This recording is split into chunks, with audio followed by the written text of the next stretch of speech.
Come in. Welcome. I'm E.G. Marshall, and perhaps you've come to look upon me as the master of the macabre, your escort into the eerie. And in all honesty, I can say that I am happy you have this opinion of me. I'll admit to an affinity for tales of the supernatural, and even a sneaking fondness for ghosts. Some ghosts, that is. I cannot say that I have liked every ghost I have met, because in my experience, there can be some very unpleasant ghosts. Our mystery drama, Voices of Death, was written especially for the Mystery Theater by Murray Burnett and stars Mandel Kramer and Ralph Bell. It is sponsored in part by Sign-Off, the Sinus Medicines, and Anheuser-Busch Incorporated, brewers of Budweiser. I'll be back shortly with Act One. Hello, Ms. Goldilocks here, and welcome to my professional taste-testing laboratory. Oh, Papa Bear, could you bring that case of sugar-free Diet 7-Up over here? Another case? Miss Goldilocks, you're drinking the sugar-free Diet 7-Up like there's no tomorrow. You can't still be taste-testing it. Oh, no, Papa Bear. Sugar-free Diet 7-Up has already earned my seal of approval. It's fresh, light, natural, delicious. I drink it because I love its taste. Now hurry up. Okay, here. This sugar-free Diet 7-Up really tastes delicious. Ladies, if you're tired of switching from one diet drink to another, take some advice from Ms. Goldilocks. Try sugar-free Diet 7-Up and you'll say, yes, this one's just right. I'll bear witness to that, Goldie. Instead of working your money up the savings ladder, why not start your savings right at the top with Suburban Savings 7.50% savings certificates? Suburban Savings in North Jersey is paying a top 7.90% effective yield on all new 7.50 savings certificates, and Suburban guarantees it for 4 to 10 years. A $2,500 minimum is all you need to get started at the top. Suburban Savings compounds interest from day of deposit paid quarterly, so you get not only interest on your savings, you get interest on interest. Early withdrawal prior to maturity is subject to a substantial penalty. Start your savings at the top, earning a top 7.90% effective annual yield at any of Suburban's offices in Bayonne, Edgewater, Elmwood Park, Emerson, Hackettstown, Morris Plains, Nutley, Paramus, and Sparta.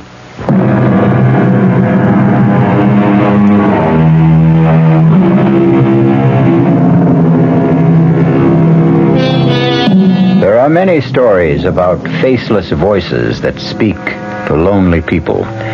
Voices that come from nowhere, that threaten, cajole, terrify, or madden the mortals who hear them. Our story is about such a voice, but it is a voice that has a face, the face of a dead man. Most of us know what to expect when we turn on a television set. But the last thing Jason Phillips expected was to have the face of a dead man appear on his television tube. How did the face of Peter Truro get on my TV screen? Peter, I'm sure if you were alive, you'd understand why yours is the last face I'd want to look at. So forgive me for switching stations. What is this, Peter again? I'll try another channel. On every channel? Peter Truro? That's ridiculous. And no sound. What's wrong with the sound? Nothing, Jason. What? This isn't the normal way to return. Well, I'm seeing things. And hearing them. Peter Truro is dead and buried. He couldn't be talking to me from my TV screen. Everything happened so suddenly with Peter and Claire and that lousy Linville. Put the TV back on. Relax, Jason. I'm not a delusion. I realize that my talking to you this way must be quite a shock, but you're really seeing and talking with Peter Truro. Oh, sure. Peter Truro, who's been dead and cremated for 10 days. The body, yes, Jason, but nothing else. Now, just as soon as we complete our business, you'll be rid of me, and you'll be happy. You keep talking about business. What kind of business can we have? You're going to do a little job for me, Jason. You're going to kill my wife. There's absolutely no point in your turning off the television, Jason. You're a fraud, Peter. I don't know how you got into my set, but you're a fraud. Come on now. You're not going to claim that you're still upset because, after all, I am a ghost? Well, of course. It's a perfectly natural occurrence, isn't it? Everyone who watches television sooner or later finds himself face to face and talking with a ghost every time he turns on his set. Well, what you're really telling me is that you're afraid I'm not a ghost at all, but a figment of your imagination. And you find that strange. You don't think that that's enough to upset me? Of course it is, Jason. Like Hamlet, you're wondering about your brain. Yes, I am. Well, I can take that worry off your shoulders. How? Suppose Claire comes to see you. Claire? What would she want? An attack of conscience, guilt, whatever you may want to call it. But, Jason, I will make Claire visit you. And then we will talk again.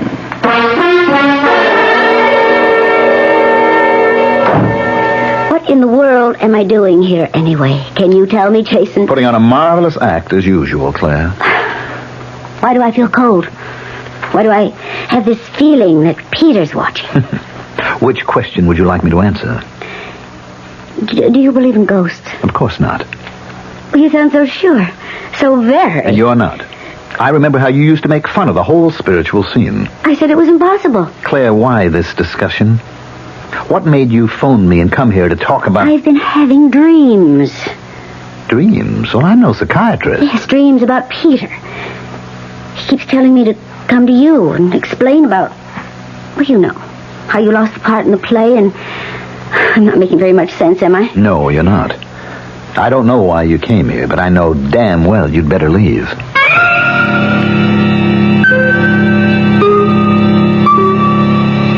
Are you convinced, Jason? Do you believe now that I'm a ghost? Well, you heard Claire. You know I sent her to you. So she says. I don't know whether it was smart to throw her out so abruptly. She may become suspicious. About what? About your wanting to kill her. You're out of your mind. You're crazy. Remember how you felt when Claire told you that she was replacing you in the part that I had picked for you in Cries of Dissent? Remember how you raged because you knew that Claire was throwing you out, not because of your lack of ability, but because she wanted the part for her lover, Edward Linville. You even threatened to kill her. I don't have to listen to any more of this. Right now, I could cheerfully have murdered you if you'd been alive. Hello. Jason, this is Claire. Darling, I do think you owe me some sort of explanation for almost throwing me out of your place a while ago. Claire, my love, the only thing I owe you is a punch in the mouth, and if you were a man, I'd be happy to give it to you. Are you going to be with us long, Mr. Phillips? Well, that depends. You'll find all sports and great weather at the Clarkstown Inn. You will be in 4:45. If there's anything you want, don't hesitate to ask. Now, before I call Alida, I think I'd better see if Peter is still with me. Here I am, Jason. You didn't think you could run away from me, did you? I wasn't sure, but I was hoping. I'm curious about one thing. Why did you pick this God-forsaken little town as a place of refuge? Because I happen to have been born right here in Clarkstown. Ah. Then this is an attempt to recapture the safety of your childhood. That's very touching, Jason. I've had enough of you tonight, Peter. Time for me to do what I came here for in the first place. Talk to an old friend.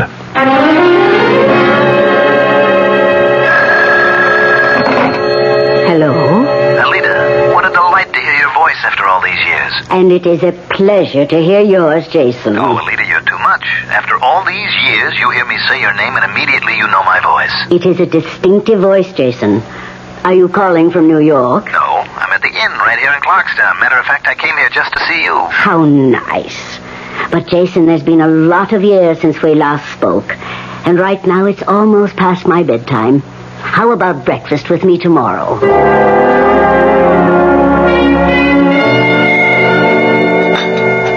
More coffee, Jason. No, thanks, Alida. Alida, I'm being haunted. I think I'm going crazy. I don't know where to turn or what to do. That's why I came to see you. Do you think you can help me? If you'll calm down, maybe. Well, you just don't know what it's like. And I can't find out unless you tell me. Do you know this ghost? Of course. It's the famous Broadway producer, Peter Truro. I read about his death. It was only a short time ago. That's right. And he's been after me for the past 2 weeks. How does this haunting manifest itself? Through television. Every time I turn on a TV set, it's Peter's face that appears. I can't get any other programs, just Peter Truro. What does he say to you? Well, that's what's got me scared. He's asking me to kill his wife. What frightened you, Alita? Why? Well, Jason, as I remember you, when you were a boy, you were not particularly psychic or even sympathetic to psychic phenomena. That's right. In order to help you, I must find out why the ghost of Peter Truro chose you as his instrument in the first place. Can you? I can try. But not this morning. Can you come back tonight for another seance? Like the one you remembered as a boy? That's why I came. I'll be here, Alita.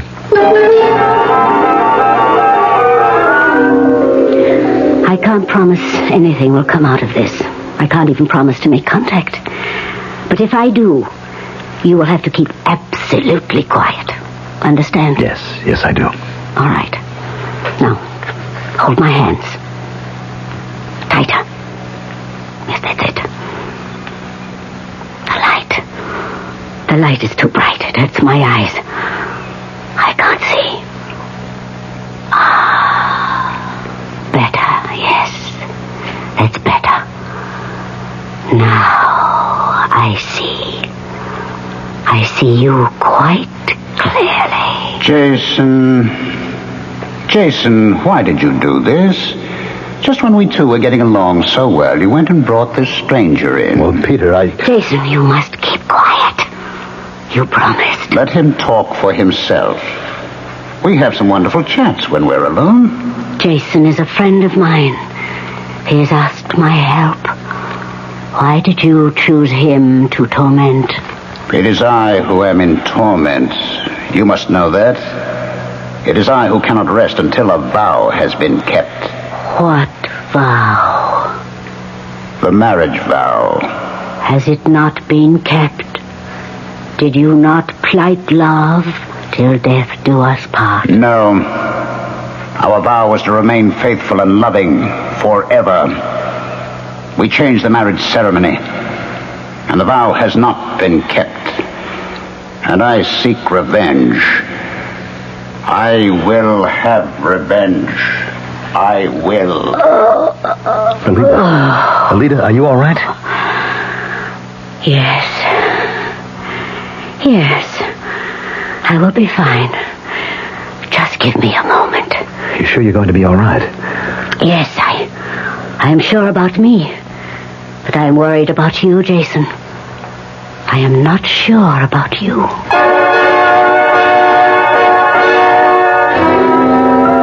Ghosts are very much like UFOs. People say they don't exist. But somehow the idea of ghosts and UFOs just won't go away. It took me 20 years to get what I've got today. A nice house, a couple of comfortable, good-looking cars. Then along came all the concern about miles per gallon. They say one of my cars ought to be a small car. I say, okay, show me a small car that's good enough to make a big car guy like me happy. They say, look at a Buick. I say, go on, Buick doesn't even make small cars. Look at the Apollo, they say. So I looked. Buick does make a small car. But this one's got some room and comfort. And something else. A 6-cylinder engine and a standard 21-gallon gas tank. Put those together and you've got range. And that's just important to me as miles per gallon. So I consider everything about the car, the economy naturally, but also how nice it was inside and how smooth it was. And I bought the Apollo. There's nothing wrong with a small car. As long as it's a Buick. Apollo, the Buick of small cars. Hey, Mom, what's for dinner? Hey, Mom, what you got? Here's ShopRite suggestion for a delightful cookout dish. Boneless top round or sirloin tip steaks, just $1.69 a pound. Delicious cooked over the coals, just as delicious pan-broiled indoors. For a busy night, here's a quick dinner idea. Freezer Queen family-size frozen casseroles, all varieties except beef, just 99 cents for the 2-pound size at ShopRite. For dessert, Pepperidge Farm Layer Cake, 17-ounce box, 69 cents in ShopRite's frozen food case. Cooking out or cooking in, ShopRite has the answer. She loves the family. She wants the best. She does all that she can do. She lets ShopRite do the rest. Hey, Ma, what's for dinner? ShopRite has the answer. This is WOR New York and RKO General Station.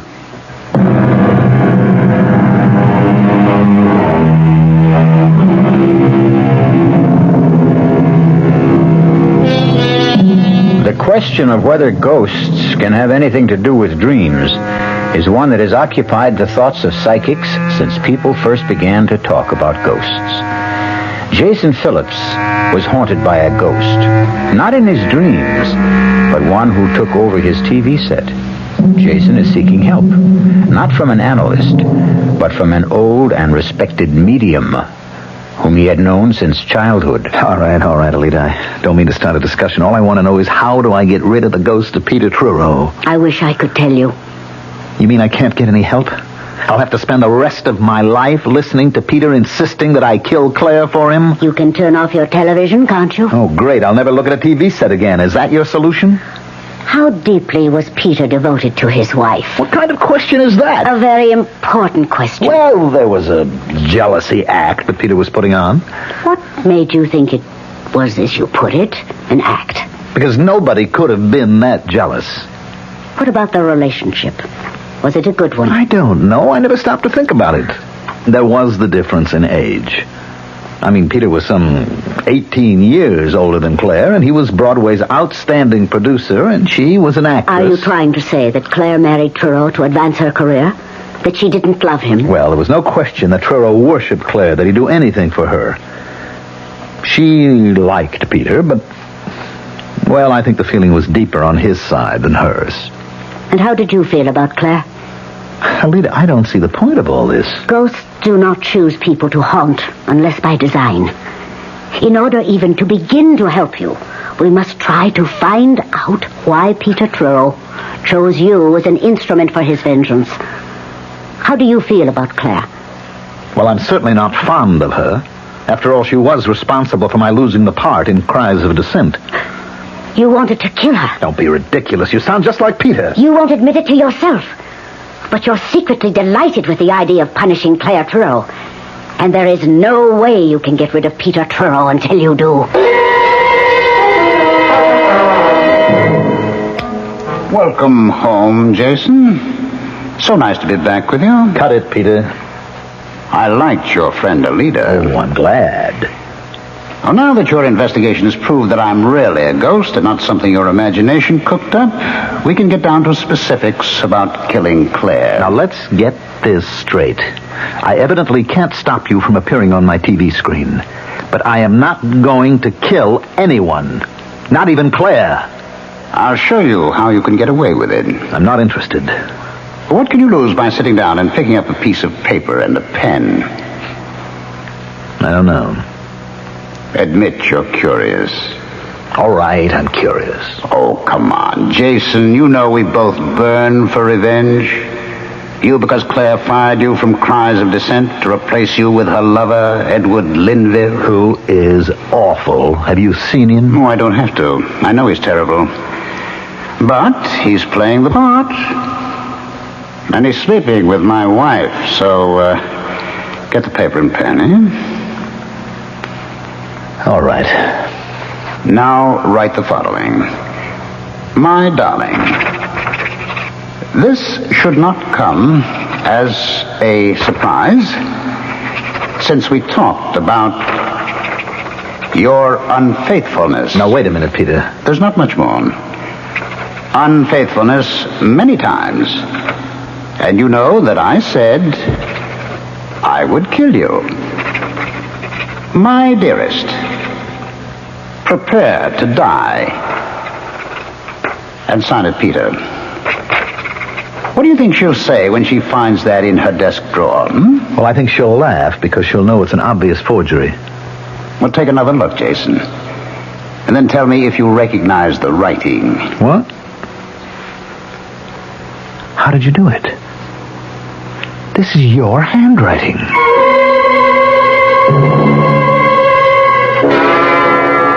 Please, Edward, don't make me look again. Darling, you must. This thing has gone too far for you to give in to it now. Now, please open the drawer. What if I find another of those horrible notes? You won't find any more. I've had the only key to the drawer in my pocket for the past 2 days. Oh, can't we just let it go for now? Open the drawer. Now, here's the key, darling. What was it? Another note. Another one. Well, that's impossible. Let me see. No, don't. It's impossible, you said. Impossible. All right, Edward, read what it says. Read it. And tell me it's impossible. I think we should go to the police. And tell them what? That you're getting notes from a dead man? Well, haven't you been telling me all along that was impossible? Of course I have. Then we can go to the police and tell him that some vicious practical joker is blackmailing me. He hasn't asked for anything. Oh, he's building up to it. I know he's building up to it. Who is he? That's the big question. Who is doing this and how? I'll swear that the notes are in Peter's handwriting, and any handwriting expert will swear to the same thing. Then maybe we should ask the police to begin looking for a master forger? I thought you said we shouldn't go to the police. Well, I have an idea. Now, it may be crazy, and I don't know whether or not it'll help, but it's an idea. I'll do anything to stop this nonsense. Well, maybe we should find a spiritualist and have a consultation.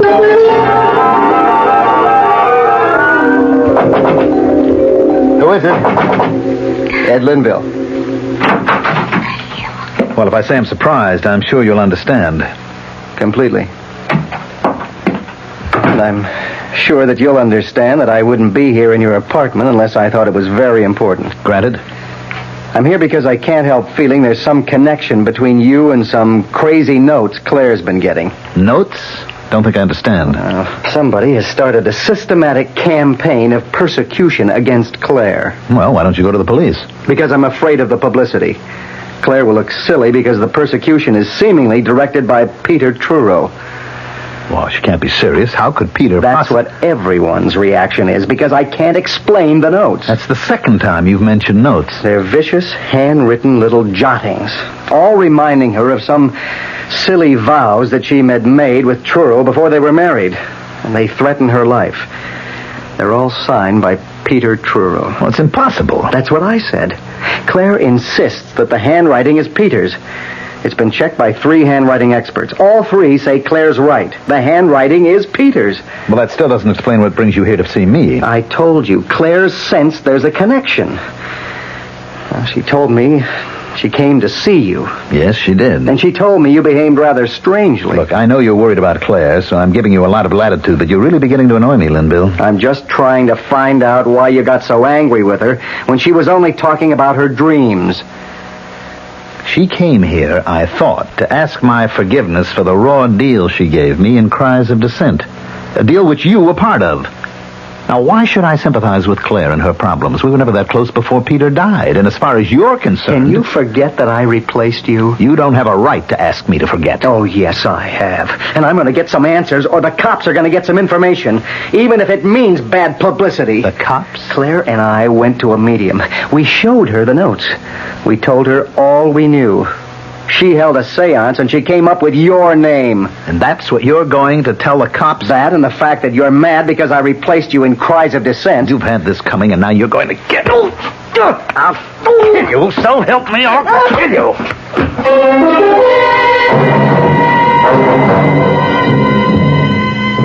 So, Jason, we made quite a spectacle of ourselves with Edward Linville, didn't we? How did that medium get my name?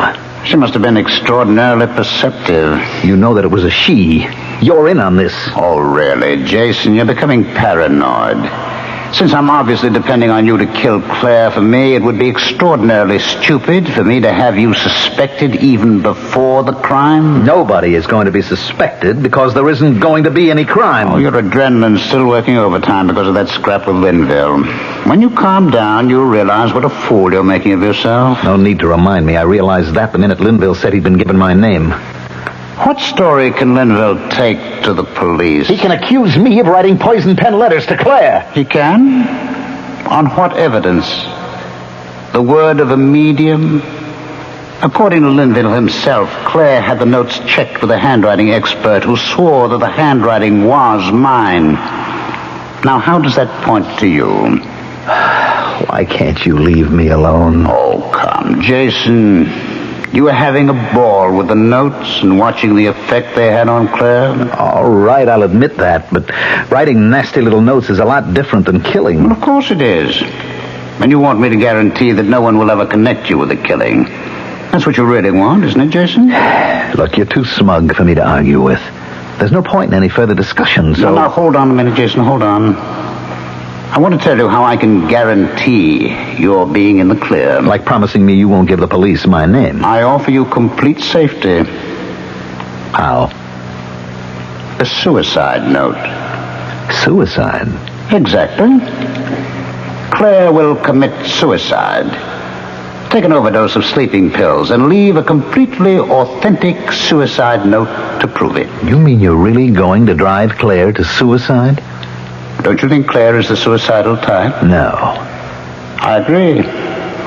That's why we must have the note. Do you want to write it now? Are you out of your mind? Just write what I dictate. No way. We are going to say that she just couldn't stand the idea of betraying me and breaking her solemn marriage vow. Now, you're not going to mention me, are you? Well, of course not. Somebody will remember that the earlier notes dealt with me and Linville. That's why we'll just stick with her guilt about betraying me. You see how careful I'm being about involving you? Yes, but you want me to write the note. You must. I guarantee the handwriting experts will all swear the handwriting is genuine. In addition, it will be on her special stationery, of course. Mm-hmm. And how are you going to arrange that? You are. You are going to be invited to a party. A bash that Claire will be giving next week. And while you're there, I'll arrange to show you the room where Claire keeps her stationery and the desk. Oh, forget it. Haven't you ever heard of fingerprints? Mine will be all over the place. Pick it up, Jason. That's Claire calling with your invitation. Congratulations, Jason. You accepted Claire's invitation with just the right amount of reluctance. How did you know that Claire would call? Oh, you must grant me certain ghostly secrets of the trade. It should reassure you about our chances of pulling off a successful murder. I thought you said suicide. Yes, I did, but to be quite accurate, I should have said apparent suicide. We both agreed that Claire wasn't the suicidal type. Then what was all that talk about sleeping pills in a suicide note? Just talk? By no means. Well, she's not going to take an overdose of her own free will. That is where you come in, Jason. You'll have to see to it that she takes them. We'll work that out somehow. The devil we will. This is where I get off, Peter. I'm finishing with you once and for all, even if I have to smash the set. We're past that, Jason, old boy. What? Wait a minute, the set's off. I hear you. Why can't I see you? Of course the set is off, Jason. But now we have such a close relationship that I don't have to depend on a mechanical device to communicate with you. From now on, Jason, I'm your friend and faithful companion. Who was it who first said, with a friend like that, who needs enemies? Oh, well, it really doesn't matter. What matters is that a ghostly voice has taken control of Jason Phillips. All of us are driven sometimes by forces we don't clearly see or understand. But how many of you have ever obeyed the commands of a ghost? And what happened when you did? Don't answer that.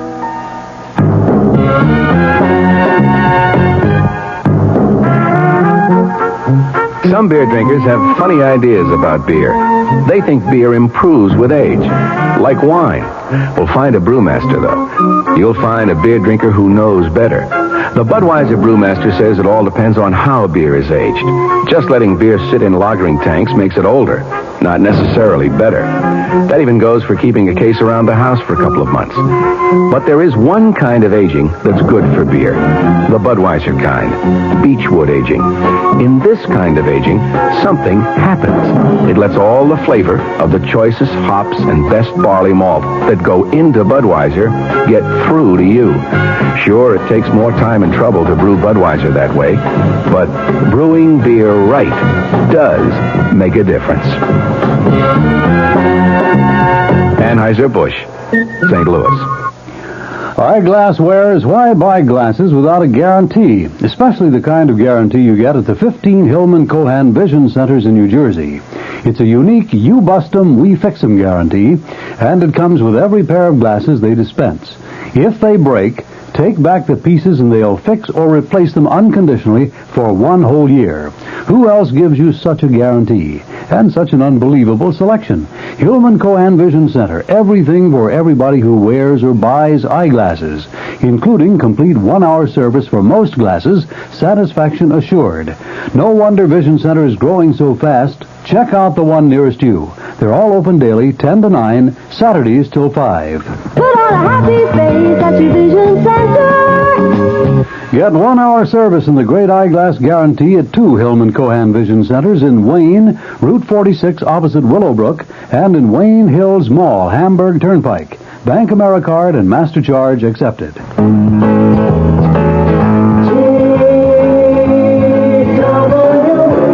To make a lot of short business flights, there's not much glamour left to it. All you want is to get there on time as conveniently and comfortably as possible. That's why TWA developed Ambassador Express. If you're a little late getting to the airport, you can get your ticket right in the gate area. Then you can carry your suitcase on board with you, because TWA has big carry-on luggage compartments on more planes than any other airline.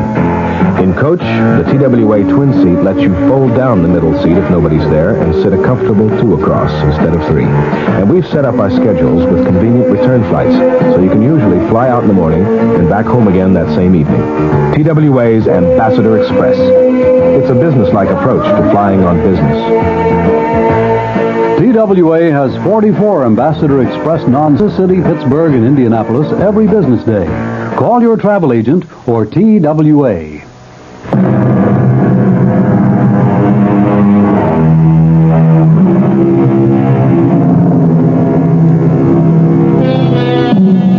People who hear voices either tell no one or lay themselves open to all sorts of risks, not the least of which is ending up on a couch.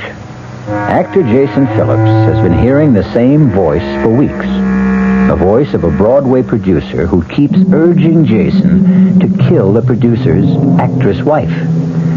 Jason is now disturbed enough to seek help from a distinguished and brilliant psychiatrist. The whole purpose of our talks, Jason, depends on your deciding what is important. Now, obviously, your losing the part in Cries of Dissent was a real shock to you. Well, it would be to anybody. Of course, but what about Claire Truro? What was your relationship with her before that? It was friendly, casual. I mean, after all, she was Peter's wife, and he made no bones about how he felt about her. Were you attracted to her? She's a very good-looking woman. That's not what I asked. Oh, I guess maybe, but nothing earth-shaking. And how did she feel about you? I don't know. I think it might be wise if you could recreate the day she told you she was replacing you in Cries of Dissent. Well, I don't know if I can remember all of it. I came to the theater that day about the same time as usual. Rehearsal was scheduled for 11. I got there about 10:50. I was sitting in my dressing room when I heard a knock on the door. Come in. I'm glad you're early, Jason. There's something I want to talk to you about. Fine. Well, I need the script. No. Jason, darling, this isn't going to be very pleasant. Well, the last few weeks haven't been very pleasant. This is something I know is going to hurt you, and I wish... How I wish... You're not making sense. I've never done this before. I've never fired an actor before. Fired an act? You mean I'm out of the play? I'm afraid so. But why? Why? You know I'm good in the part. You know what the part means to me. Why would... I think you're beginning to understand. Believe me, Jason, Does Linville mean that much to you? Well, you knew I knew you were seeing a lot of him, but I didn't think that... Well, isn't this very sudden? Peter's only been dead a few days. Edward Linville and I... Well, we go back a long way. Claire, I don't want to hear any stories of old love affairs. It's not going to make me feel any differently about the kind of deal you're giving me. I don't suppose I could expect you to feel any other way. Come off it, Claire. You cut my heart out and you want to be forgiven? You'll get your full salary for the run of the I don't need it. I'll take my 2 weeks' notice. I'll be in touch with your agent. Goodbye, Jason. And that's about the way it was, Doctor. Oh, a traumatic experience. It has left a deep scar. Well, I knew that before I came to you. Now, help me. Well, the help must come from within you. You don't believe in this ghost of mine. Do you? We keep going around in circles, Doctor. Not quite. The first day you came to me, you wanted to know whether or not you could actually hear a voice and be perfectly sane. You remember I gave you an answer. Yes, you said it was possible. And then? Then I told you the voice I heard belonged to a dead man and asked if you believed in ghosts. And do you remember my answer? Yes, you said, for some people, ghosts are a way of life. That's right. Doesn't that apply to you? No, and I don't know anyone it does apply to. Doctor, if you're trying to confuse me, you're doing a great job. I'm trying to lead you to a conclusion. You'd only kill someone who did you harm. Does that seem so strange? Someone like Claire Truro? Well, there you go again, Doctor, trying to prove something. Prove what? That I'd really like to kill Claire. Wouldn't you? Yes. Yes, I would. I'd like to get my hands around her throat. Yes, I want to kill her. What in the world have you done, Jason? Made a purchase, Peter. A mannequin. Don't you recognize her? Should I? Well, she's a lady very close to your heart. To me, she just looks like any other window dummy they use in dress shops. Ah, but this one is different, Peter. Don't you recognize your beloved wife, Claire? What kind of foolishness is this? Expensive, made-to-order therapy for a man who talks to ghosts. A ghost who wants him to kill his wife. Now, I prop Claire up here in the corner of this couch, and I hit her. And I hit her again, and again, and again. You feel better? Much better, Peter. You see, I'm willing to admit to you now that I am aggressive towards Claire, and I would like to see her dead. That is progress. That's what my doctor says. Now that I've admitted the terrible thought and acknowledged it, I can get rid of my aggression. By hitting that department store dummy on the head? You go ahead and laugh. But it's going to work. Jason, over here. Oh, great party, Claire. Thank you, Jason. I want you and Edward to shake hands right here now. Of course. Go on, Edward. Go on, shake hands. Well, I think I made a fool of myself, Jason. Well, you don't have a monopoly on foolishness. I kind of lost my head, too. Well, it's all over now. And even though Edward said I shouldn't, I have to ask a favor, Jason. Go right ahead. Well, you know that little church around the corner from your apartment? You mean St. Anthony's? That's it. They have a theatrical about this time every year, and I've known Father Kinsolving for years and years, and... Well, I always donate some costumes, and I was wondering if you'd be kind enough to drop them off for me. No trouble at all. I'd be happy to. You see, Edward, what you called my silly brainstorm turned out to be not such a bad idea at all. Welcome home, Jason. Did you enjoy the party? Matter of fact, I had a ball. I see you have the clothes with which you can dress that ridiculous dummy, so it looks even more like Claire. These are costumes that I have to give to St. Anthony's. Well, try one of them on the dummy. You'll find it will make your therapy more effective. Go on. I like that blue dress. Wait a minute. Did you have anything to do with this? Of course, I put the idea into Claire's head of asking you to deliver the costumes. I think it's going to please me to see a more lifelike Claire in your living room and give you a good deal more of satisfaction. All right, Doctor, I'll admit I do feel better. But all that pummeling and smashing at the model of Claire hasn't stopped me from hearing Peter's voice. Do you also see him? Only when I turn on the TV. I don't bother with that anymore. But I am still confused. You and I have these long conversations and... You were about to say? Well, I don't know. There are too many things that can't be explained away because of my aggressiveness. Those notes and the fact that they were judged to be in Peter's handwriting. Which you've often seen enough on checks and letters. I'm not that good a forger. All right, Jason. What is the alternative? I don't understand.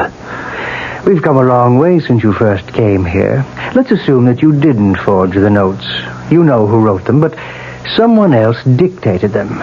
And the same person guided your hand. Now, who could that person possibly be? I've been telling you, the ghost of Peter Truro. And this same ghost influenced his wife to give you costumes to deliver to a church for a theatrical. He says he did. This, then, is the alternative you must face. That there is a ghost. That he is the ghost of Peter Truro, and that he is haunting you. And that I believe in that ghost? Don't you? I'm afraid I don't have any choice.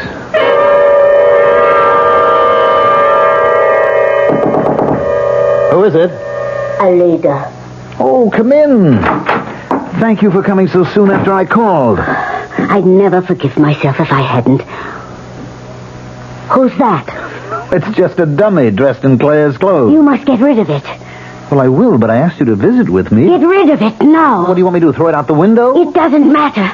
Don't you realize how dangerous it is for you to have her here? Oh, come on, Alida. It was my doctor's idea. He said I could use the dummy to take out my aggression. Indeed. And where did you get the clothes? Claire gave them to me.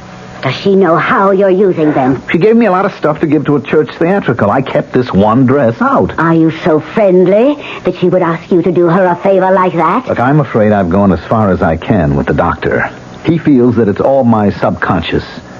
My urge to kill Claire that accounts for everything. Your wish to kill Claire does not mean there are no ghosts. There is evil all around you. Either you or Claire must leave New York. I don't see how running away will get rid of Peter. I'm not so much concerned now with your getting rid of Peter as I am with saving your life. You really mean that, don't you? You're really frightened. There was only one other time in my life when I've been this frightened. When was that? No. Now, Jason, please come away with me. Come back with me to Clarkstown until... Until the restless thirst for revenge has left the ghost of Peter Truro.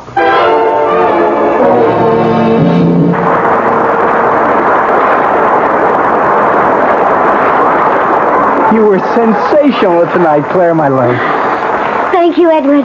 Shall we eat something before we go home? No, I'll meet you at the house. I have to go someplace first. Oh, very mysterious. Well, it's important. You care to tell me?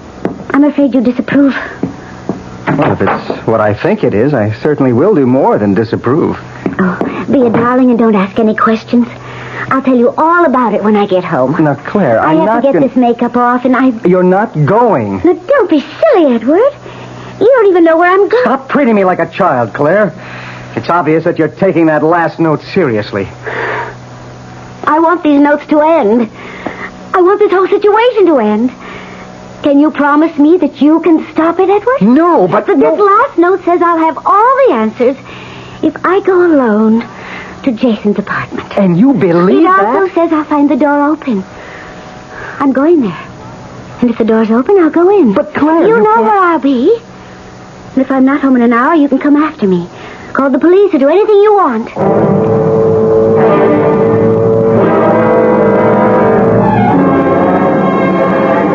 Oh, darn, I just remembered something, Alida. What? I left something important in the apartment. Oh, but Jason, our bus leaves in half an hour. You promised to go home with me. There's plenty of time. My apartment's only a short distance. I'll grab a cab, be back in plenty of time. Meet you at gate number 5. You're doing the right thing, Jason. I promise a stunning surprise awaits you in your apartment. And after tonight, it will be all over. You'll like what I've done with the mannequin, Jason. That's a promise.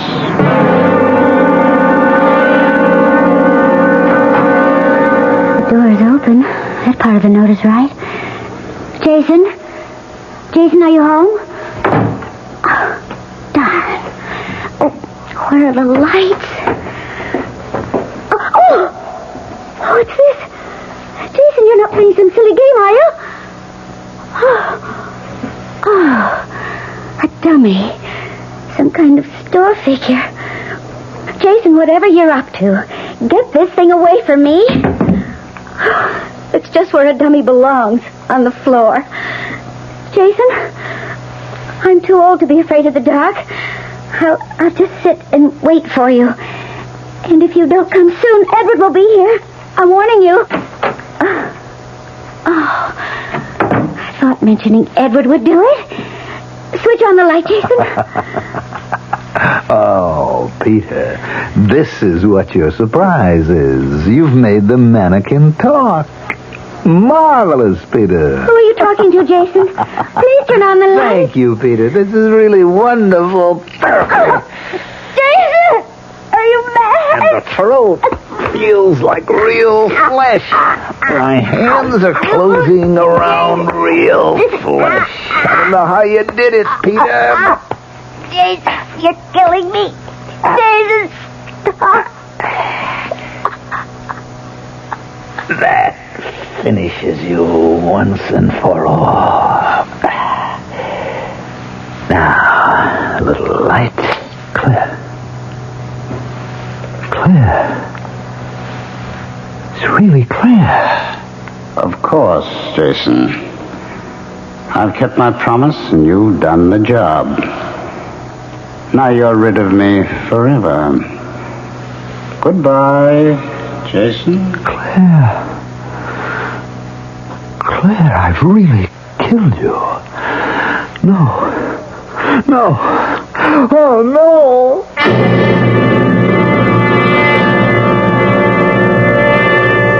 Well, that's one way to rid yourself of a ghost.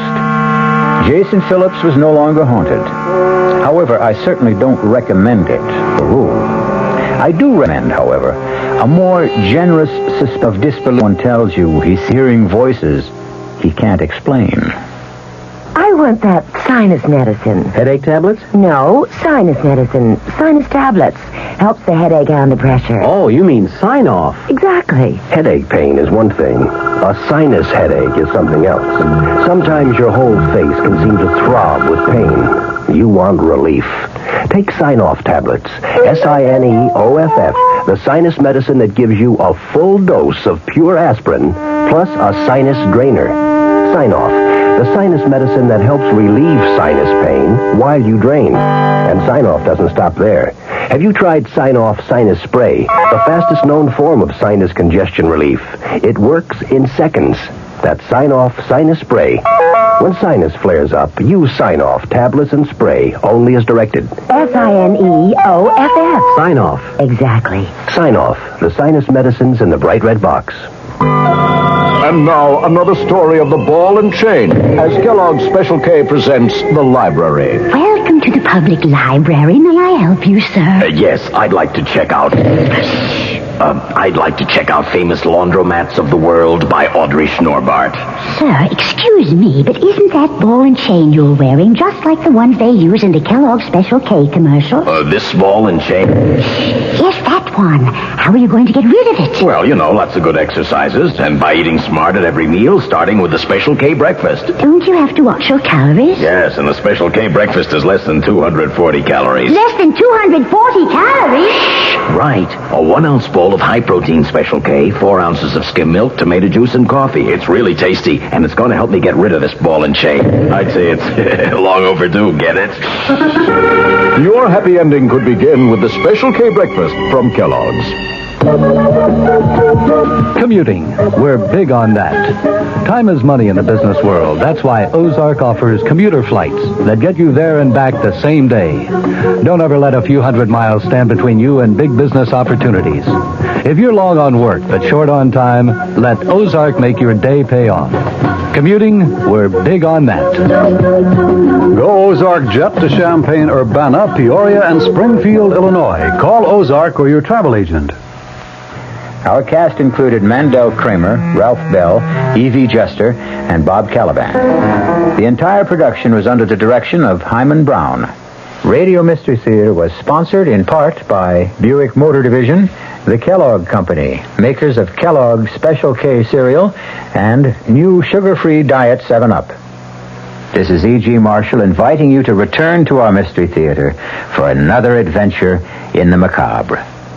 Until next time, pleasant dreams.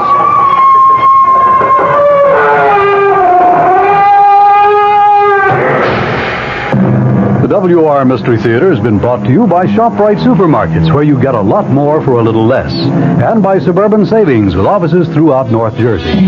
The preceding Mystery Theater program is furnished by the CBS Radio Network.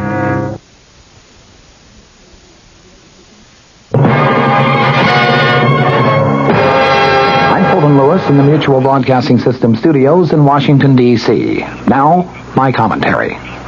Well, it's getting so you may need a program to follow the players. In the past few days, some Republican congressional leaders have called on President Nixon to step down from office rather than to face the impeachment process in the House of Representatives and perhaps later the Senate. Today, Democratic leaders said that President Nixon should not shortcut that impeachment process by resigning. They also added that Republicans who have been calling on him to resign are worried about their own future. The note in what appears to be a growing party consensus was sounded by participants in a high-level breakfast at which House Speaker Carl Albert was the host. Speaking with newsmen afterward, Albert reaffirmed his own opposition to resignation in shorter terms than he has yet used, saying it would be disastrous for the president to resign under political pressure. Albert added, if he is not guilty and those facts come out, he would be exonerated. But if he resigns and later it is shown that he was not guilty, it would result in irreparable harm to our country and our political system. Albert added that he is certain that the president is not going to resign. Meanwhile, Democratic National Committee Chairman Robert Strauss praised leaders of his party for what he called remarkable restraint in what obviously has to be an issue with partisan overtones. In contrast, he said, there is a terrible hue and cry by Republicans running for office around the country, trying to put great distance between themselves and President Nixon. For this reason, Strauss added, Democratic leaders have to step forward and express themselves, calling not for resignation, but calling instead for White House cooperation in making information available to speed the impeachment inquiry. Representative Thomas Tip O'Neill of Massachusetts, the House Democratic leader, said that he had one time publicly expressed the opinion that the president's resignation would be good for the country, but he said circumstances have now changed his mind. O'Neill said, I think now that Americans want all the facts to come out, not only for now, but for posterity and for history. Kentucky Governor Wendell Ford, the chairman of the Democratic Governors Conference, said that he has expressed no opinion on the impeachment process because he is seeking the Senate seat held by Republican Marlowe Cook, and so he might conceivably become a juror in the impeachment process. Ford said, Senator Cook and others who asked the president to resign create the impression that they are trying to put some distance between themselves and the president. Also attending today's breakfast were Senate Democrat leader Mike Mansfield of Montana and Senate Democrat Whip Robert Byrd of West Virginia, both of whom said yesterday that the president should not resign. Meanwhile, Senate Republican leader Hugh Scott also said today he opposes presidential resignation. Scott commented, I think our nation is strong enough to withstand the functioning of its own constitution. The Judiciary Committee met in closed session today for a background briefing on impeachment evidence and also to listen to White House tapes. And White House lawyer James St. Clair reportedly planned to present a document to the committee outlining the president's position on future subpoenas that the panel might consider issuing during its impeachment probe. The first order of business today at a committee session that has been scheduled for tomorrow morning is going to be a vote on whether to subpoena additional material from the White House. Exactly what material is not yet known. The morning session today was devoted to a briefing on impeachment evidence. This afternoon, the committee members listened to various White House tapes. Before going into this afternoon's session, California Republican Representative Charles Wiggins said that he understood presidential attorney St. Clair has a document for the committee bearing on the subpoena process. Wiggins said that he did not know what sort of arguments St. Clair planned to present. California Democrat Representative Jerome Waldy, the only committee member who had any comment when the meeting broke up for lunch, said, "Nothing we heard today has not been heard before by the public." Waldy said he understood the afternoon would be devoted to listening to tapes, starting with a recording of a June 20th, 1972 conversation that was held between the president and former White House Chief of Staff H.R. Haldeman. That, of course, is the now famous tape with the 18-and-a-half-minute gap, which a panel of experts has concluded was caused by between 5 and 9 separate erasures. The experts' final report on the gap is due to be released by U.S. District Court Judge John Sirica later this month. Today's meeting was the second closed session by the committee to hear the evidence that its impeachment staff has gathered about President Nixon's Watergate role. The first session was held last Thursday afternoon. This initial phase of the evidence presentation is being devoted exclusively to the Watergate break-in and to the alleged cover-up that occurred subsequently. Later presentations are going to cover such areas as the activities of the White House Plumbers Unit, the president's personal finances and his tax problems, the ITT antitrust settlement, and political contributions from the dairy industry. Representative Waldy, who was opposed closing these sessions to the press and to the public, said that the committee had heard no information so far that would in the slightest defame or degrade anyone. He was referring to a rule of the House of Representatives that requires closed sessions in cases where defamatory or degrading information was being presented. Congressman Waldy added it was a monotonous session. The committee met amid renewed word from the White House that there is absolutely no chance that President Nixon is going to leave office voluntarily. CBS Radio Mystery Theater presents...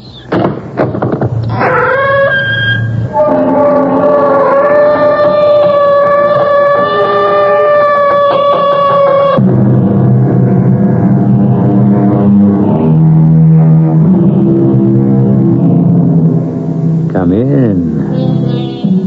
Welcome. I'm E.G. Marshall, host for certain dark and mysterious ceremonies that are celebrated regularly at this time and place. Why do we do it? Why do we teach children certain proverbs or maxims, or give them various bits of cautionary wisdom which in actual practice prove at worst to be false and at best irrelevant? For instance, we say, all the world loves a lover. Really? Half the people in his own hometown were out to kill Romeo. And how many friends did Don Juan have? The truth is, being a lover can turn out to be the most hazardous occupation of them all. Oh, my darling. I beg your pardon. My beloved. You must be making a mistake. It's no mistake. No mistake. I love you. I've never seen you before in my life. I adore you. Please, this is a public place. People are staring. Oh, hold me. Now, look, lady. Kiss me. I don't even know you. Love me. Love me. Or I'll kill you.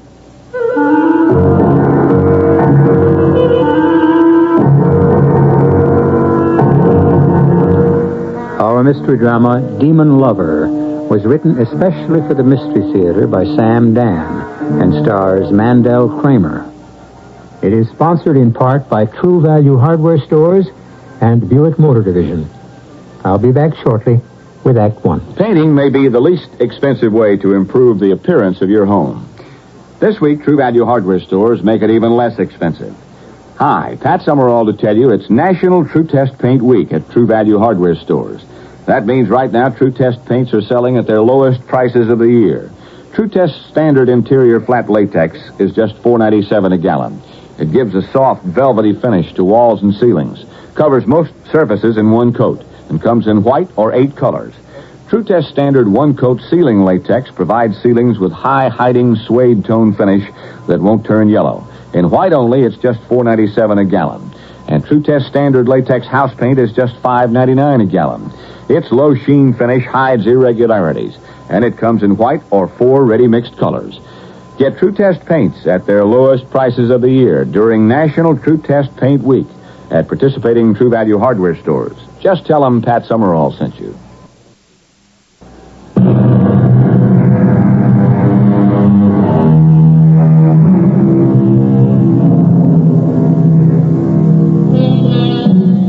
Why are so many love stories written? Well, writers love them. A writer doesn't have to prove or justify anything as far as love is concerned. His characters fall in love because he commands them to, for any reason or for no reason. And isn't that also the way it is in what we are pleased to call real life? Look at some of the romantic combinations of your own acquaintance. Can you figure them out? Why do people fall in love? Here we deal in answers, and so we're about to meet Professor Albert Morrison. It's 2 a.m. I know it is 2 a.m., even though there is no clock in the room. And they've taken my wristwatch from me. There was nothing malicious about that. Evidently, they fear I could break the crystal and do myself some injury. Of course, I could ring for the orderly, and he would tell me. The big heavy one, Joe, he's on tonight. And for all that he looks like a gorilla, he's really very kind and gentle. But I don't have to ask anyone. I can see the sky. And I can tell by the location of Cassiopeia. You see, I can center the whole constellation between the 2 middle bars of the window. Well, it doesn't really matter what time it is. I don't think I'll be going anywhere. But the fact is, I am right about the time because I hear Joe outside with my 2 o'clock medication. You asleep, Doc? No. I got your pill. I spiked some grape juice for you. Thanks, Joe. You know, you're supposed to drink it with water. But I know how much you like grape juice. You're very kind, Joe. I think you're getting a bum deal. You know, after all, what'd you do? You killed a dame. Well, so what? One less dame in the world. Who's going to miss her, huh? Doc? Yes, Joe? Hey, I quit fighting City Hall. City Hall? Yeah, the wheels. You know, the establishment. You know what I mean. Look, they want to think you're nuts? Okay, leave them. Go along. Play ball. Then they'll say, oh, well, we got to give him therapy and return him as a useful member of society. You follow that? Yes, I think so. And so you play the game with him for a year or 2 years. Yeah, just to make it look good. You follow that? Huh? And before you know it, you're free. You're out of here. And it's like nothing ever happened. Believe me, Doc, in your whole life, nobody's ever going to give you a better chunk of advice. Thank you, Joe. Now, tomorrow, I got it through the grapevine. You're getting a new doctor. I hadn't heard that. Yeah. Somebody who wrote a couple of books, and so she's suddenly a hot property. She? Yeah, dame. So, she'll be out to score points. So just lead her along, you know? Leave her find out you ain't with us. Look, Joe, I can't play a role. The truth is that... Truth. Oh. That's the trouble with you educated guys. You worry about the truth.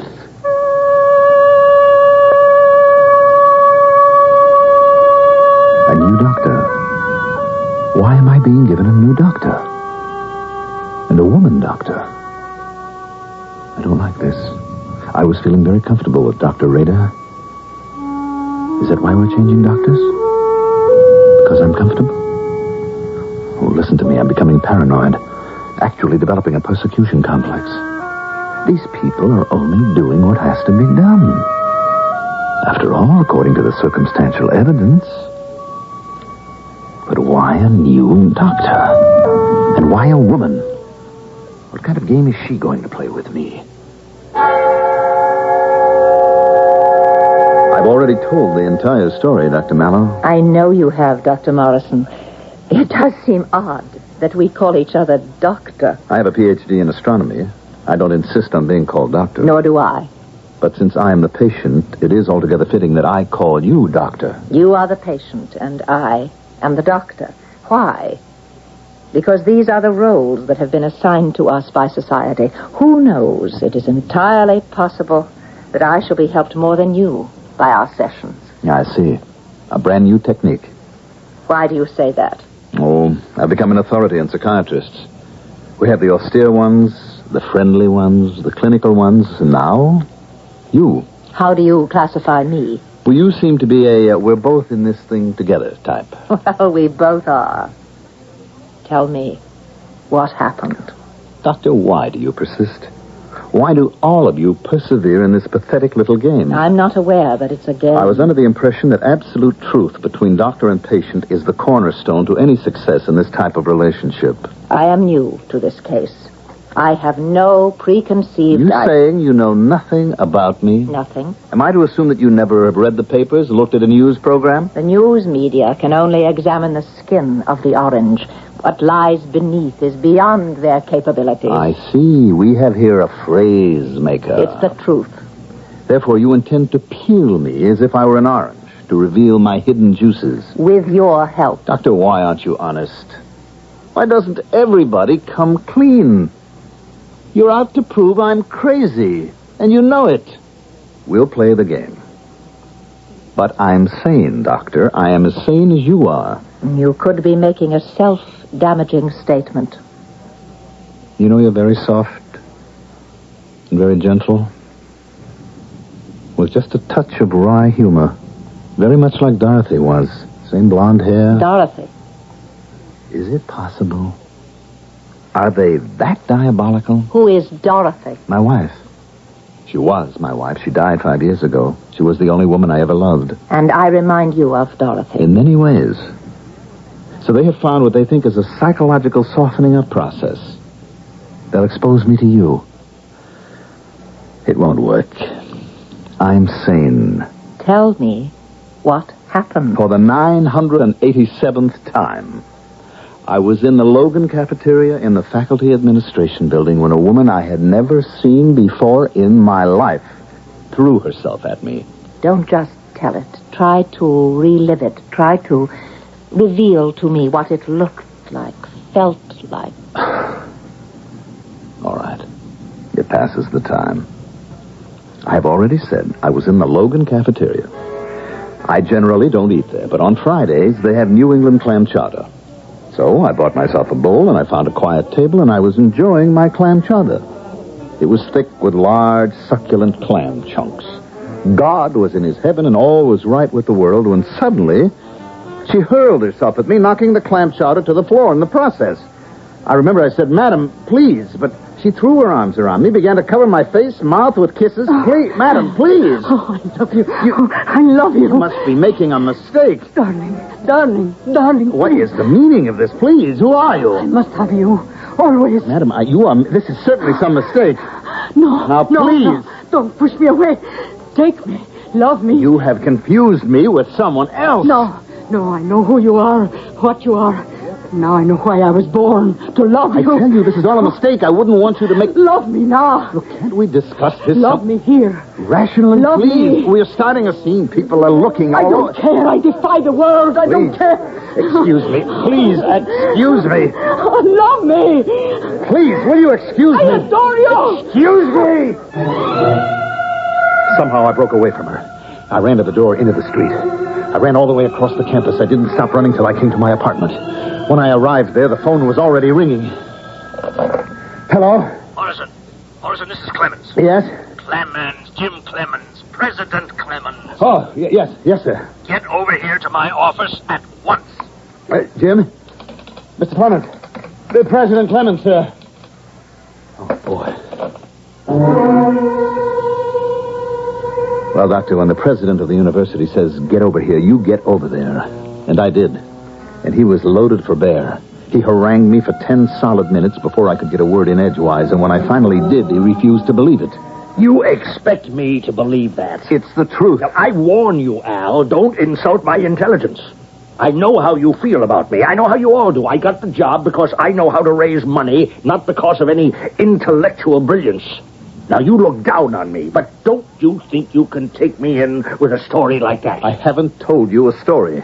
I said I never saw that woman before in my life. Well, that's a one-sentence story, and it is a lie. I was sitting there minding my own business, enjoying my clam chowder, when this woman attacked me. Okay. I expect trouble with my political science people, with my arts people. But you fellows, you astronomers, you never bothered anybody. That's not true. Galileo and Copernicus presented the authorities with a great deal of trouble. I mean in 400 years. Oh, Al, help me out. What are you talking about? Her name. It's Maria Chapuchin. She's an exchange professor. She's considered the leading poet of her country. She's delicate, ethereal, shy. Clem, are you serious? You attacked her. 100 people in that cafeteria saw her attack me. Not quite. She passed by your table and you seized her. Why? Because you're crazy. No, you're not crazy. You're mentally unbalanced. You're having a nervous breakdown. I can't believe what you're saying. Al, the exchange program between our country and hers, well, a lot of people don't want it to work. We can't have any scandal. You see, they love her back home. If you can't come off as a nut, we'll have an international incident on our hands. I don't care. The government wants us to preserve her reputation at all costs. How about my reputation? We must all make sacrifices. We? What sacrifices are you going to make? You need a new telescope for the observatory? We can get a government grant. The answer's no. Albert. That woman is crazy. That's the kindest word I can think of to describe her. She threw herself at me for no reason at all. Think it over. Think of what's at stake. All right, what is at stake? Many things. For one, the foreign policy of our country. For another, peaceful relations with one of the most powerful nations in the world. But, most important, I would say, your job. Now, Albert, will you think about it? It's always something to think about when the boss puts the proposition in just that light. Well, here we have Albert Morrison, a quiet, retiring professor of astronomy, locked up in an institution for the criminally disturbed, recounting the story of how he got there. So far, he seems more sinned against than sinning, but you know by now that you never get the full story in the first act. And I shall return shortly with the second.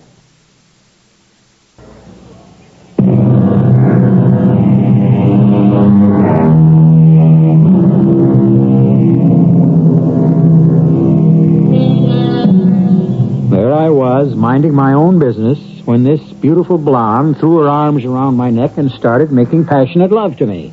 I tell you, I never saw her before in my life. This is the story that Albert Morrison, an astronomy professor, is telling Dr. Florence Mallow, a psychiatrist, in a state institution for the criminally disturbed. How did things get this far? You insist you never saw Maria Chapuchin before. It's true, Doctor. But you changed your story. I have it here. I know. That's a lie. This affidavit of yours is a lie. Yes.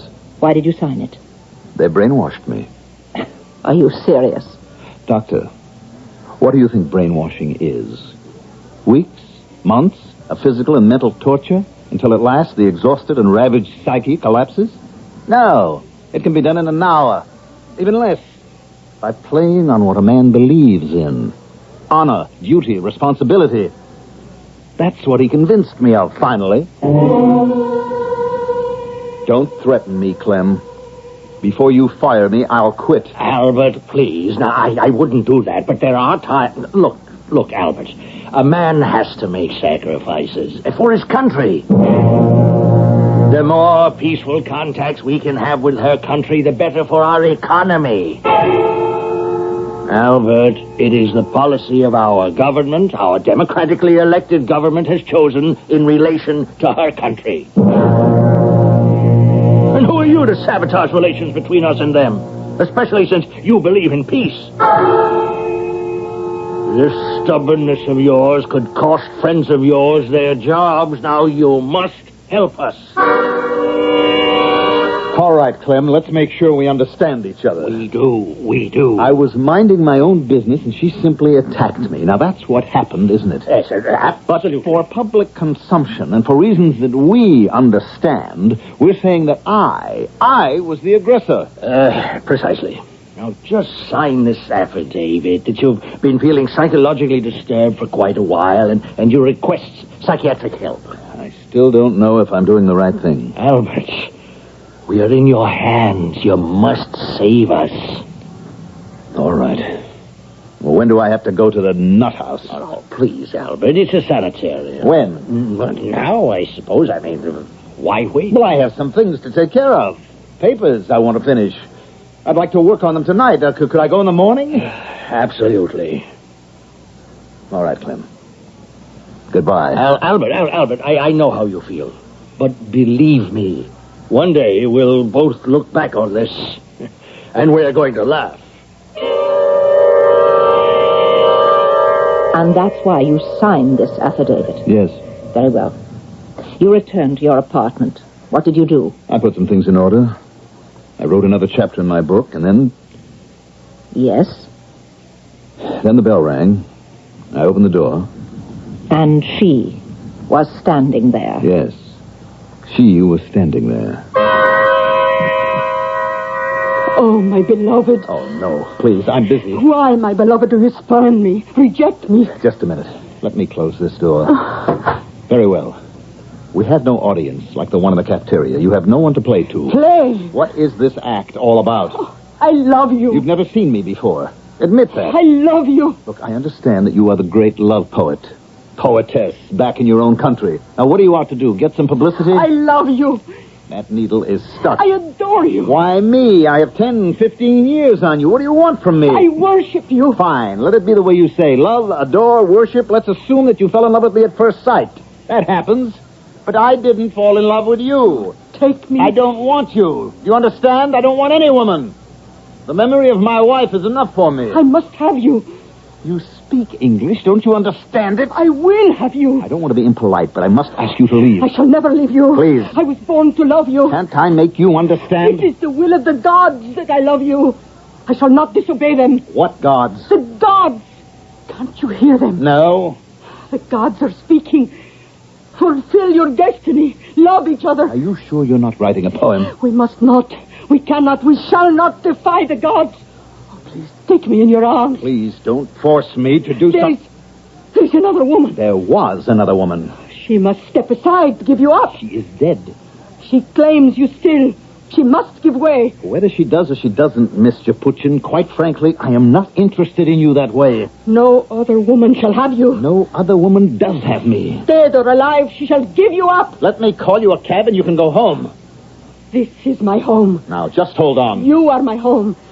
Isn't that what the goddess Isis declared to Ra, the immortal lord of all creation? I wouldn't know. Obey the gods and love me. Now, look, I am very sorry, but I just can't... But you must.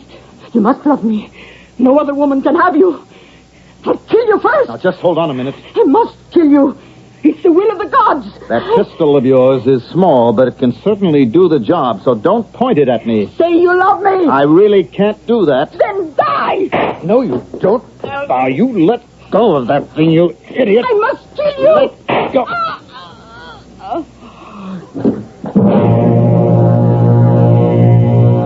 She fired at me and missed. We struggled. I tried to get the gun away from her, but she was stronger than she looked. It went off, and the bullet went right into her heart. She was dead. And that's your story. You don't believe a word of it? I neither believe nor disbelieve it. We have here the task of reconstructing the past. And what is the past? A series of memories that fade and become distorted with time. I don't doubt it. However, the net result of everything you will discover is that I am a psychotic killer. That is one conclusion. There are others, an infinite number of others. According to the district attorney, she came to my apartment to seek justice. I had betrayed her love, her trust. I had used her, and then callously flung her aside. She confronted me, and I killed her. That's one story. Now, it would be better for international relations if I were a psychotic rather than a deliberate seducer. Therefore, that's the verdict you folks have to come up with. I want your side of the story. I just told it to you. No, you just showed me the orange. What's under the skin? Nothing. What are you holding back? Nothing. Then how do you account for her behavior? I'm not supposed to account for it. The woman was psychotic. Maria Alexandrovna Chipuchin, 30 years old, one of the foremost poets of her country. She deals in strong modern images. I wouldn't know anything about that. She is was a leader in the movement away from classicism. Her ideas are crisp, current, contemporary. They sparkle with the latest slang, the burst of youthful ideas. Now, how do you account for what she said to you? It is the will of the gods that I love you. I shall not disobey them. And the gods are speaking. Fulfill your destiny. Love each other. She could have been writing a poem. She was not writing a poem because that is not the kind of poetry she writes. She doesn't write about the ancient gods. It is a completely foreign idiom to her. I can't help it. That's what she said. But why? I don't know. Please, Albert, think. Look, I'm tired. Tired, and I'm fed up. I can't fight it anymore. I'm crazy, okay? No, it is not okay. Now, let me tell you what really took place. You see, we happened to meet on the campus grounds one night. And it was just one of those things. I thought she just wanted a lark the way I did. Yes? And she took it seriously. She was a very emotional girl. Then when I said all affairs must one day come to an end, well, she made quite a scene. She actually confronted me in public, well, the way 100 witnesses can tell you. She was becoming more trouble than she was worth, and so I simply lost my temper one night, and in a fit of uncontrollable rage, I shot her. For over a month, you have told an entire battery of police officers and psychiatrists one story. One straight, simple, uncomplicated story. And that story insists that she was the aggressor. That you didn't even know her. That she came to your apartment and you were forced to kill her in self-defense. Am I stating the case? Yes. And now suddenly, we have a complete turnaround. You admit you seduced her. Why? Why have you changed your story? I suddenly decided to tell the truth. Is it the truth? What do you people want? I tell you finally the story you want to hear. The story that will be best for all concerned, and it still doesn't make you happy. I want the truth. What's important about the truth? Without it, all of us will be lost. Now, why did you change your story so abruptly? Why? Why? I can't tell you now, Doctor, not now. Don't ask me to tell you now, because you won't believe it. How can you? I can hardly believe it myself. I've changed my story because I've fallen in love with you. Oh, I know patients think they're in love with their doctors, but I know. You're Dorothy. Dorothy, in every tone of your voice and every light that shines in your eyes. Dorothy in your smile. Dorothy in the way you hold your head. You're Dorothy. Come back to me again. Dorothy reborn. Why have you changed your story, Albert? Because I'm ready to play the game. The game Joe advised me to play. I'll let you cure me, Florence. I'll let you nurse my sick mind back to health. And then I'll declare my love for you.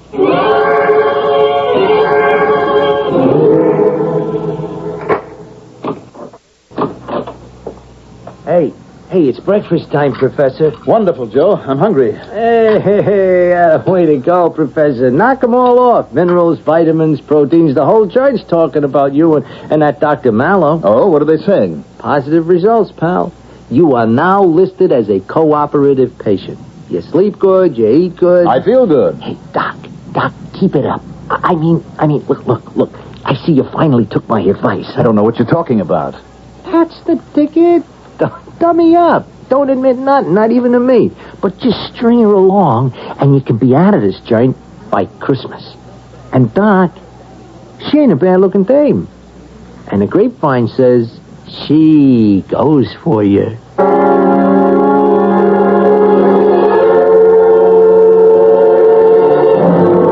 What was there in your behavior that could have inspired her? I don't know.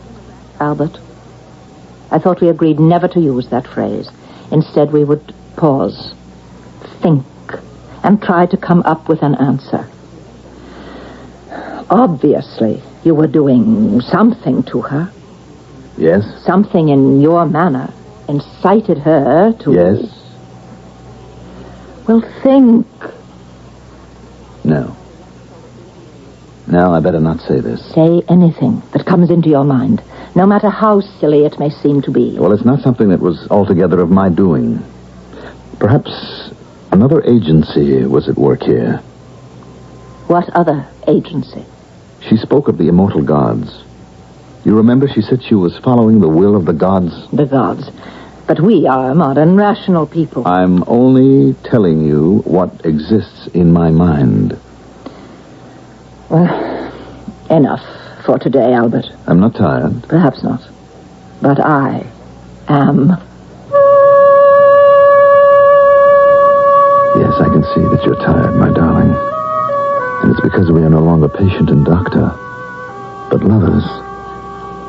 Lovers. Not one word of love has been spoken between us, but each of us knows how we feel. And soon, my darling Dorothy, I mean Florence, I can trust you with the answer. Because, you see, my dearest, I know the answer now. I know now why that woman threw herself at me. I know why she had to kill me. And very soon you'll love me enough so that you'll believe me.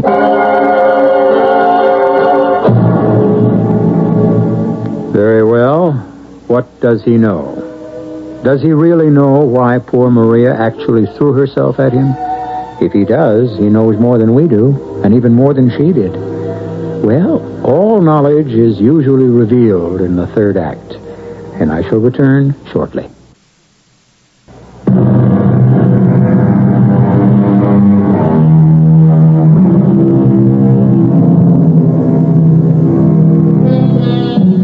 There are many aspects of love, and at this time, we deal with love not as a sweet, sublime, satisfying emotion, but as a violent, destructive force that brings sorrow and death. We can't help these things. It's how matters work out for some people, and how it has worked out so far for Professor Albert Morrison.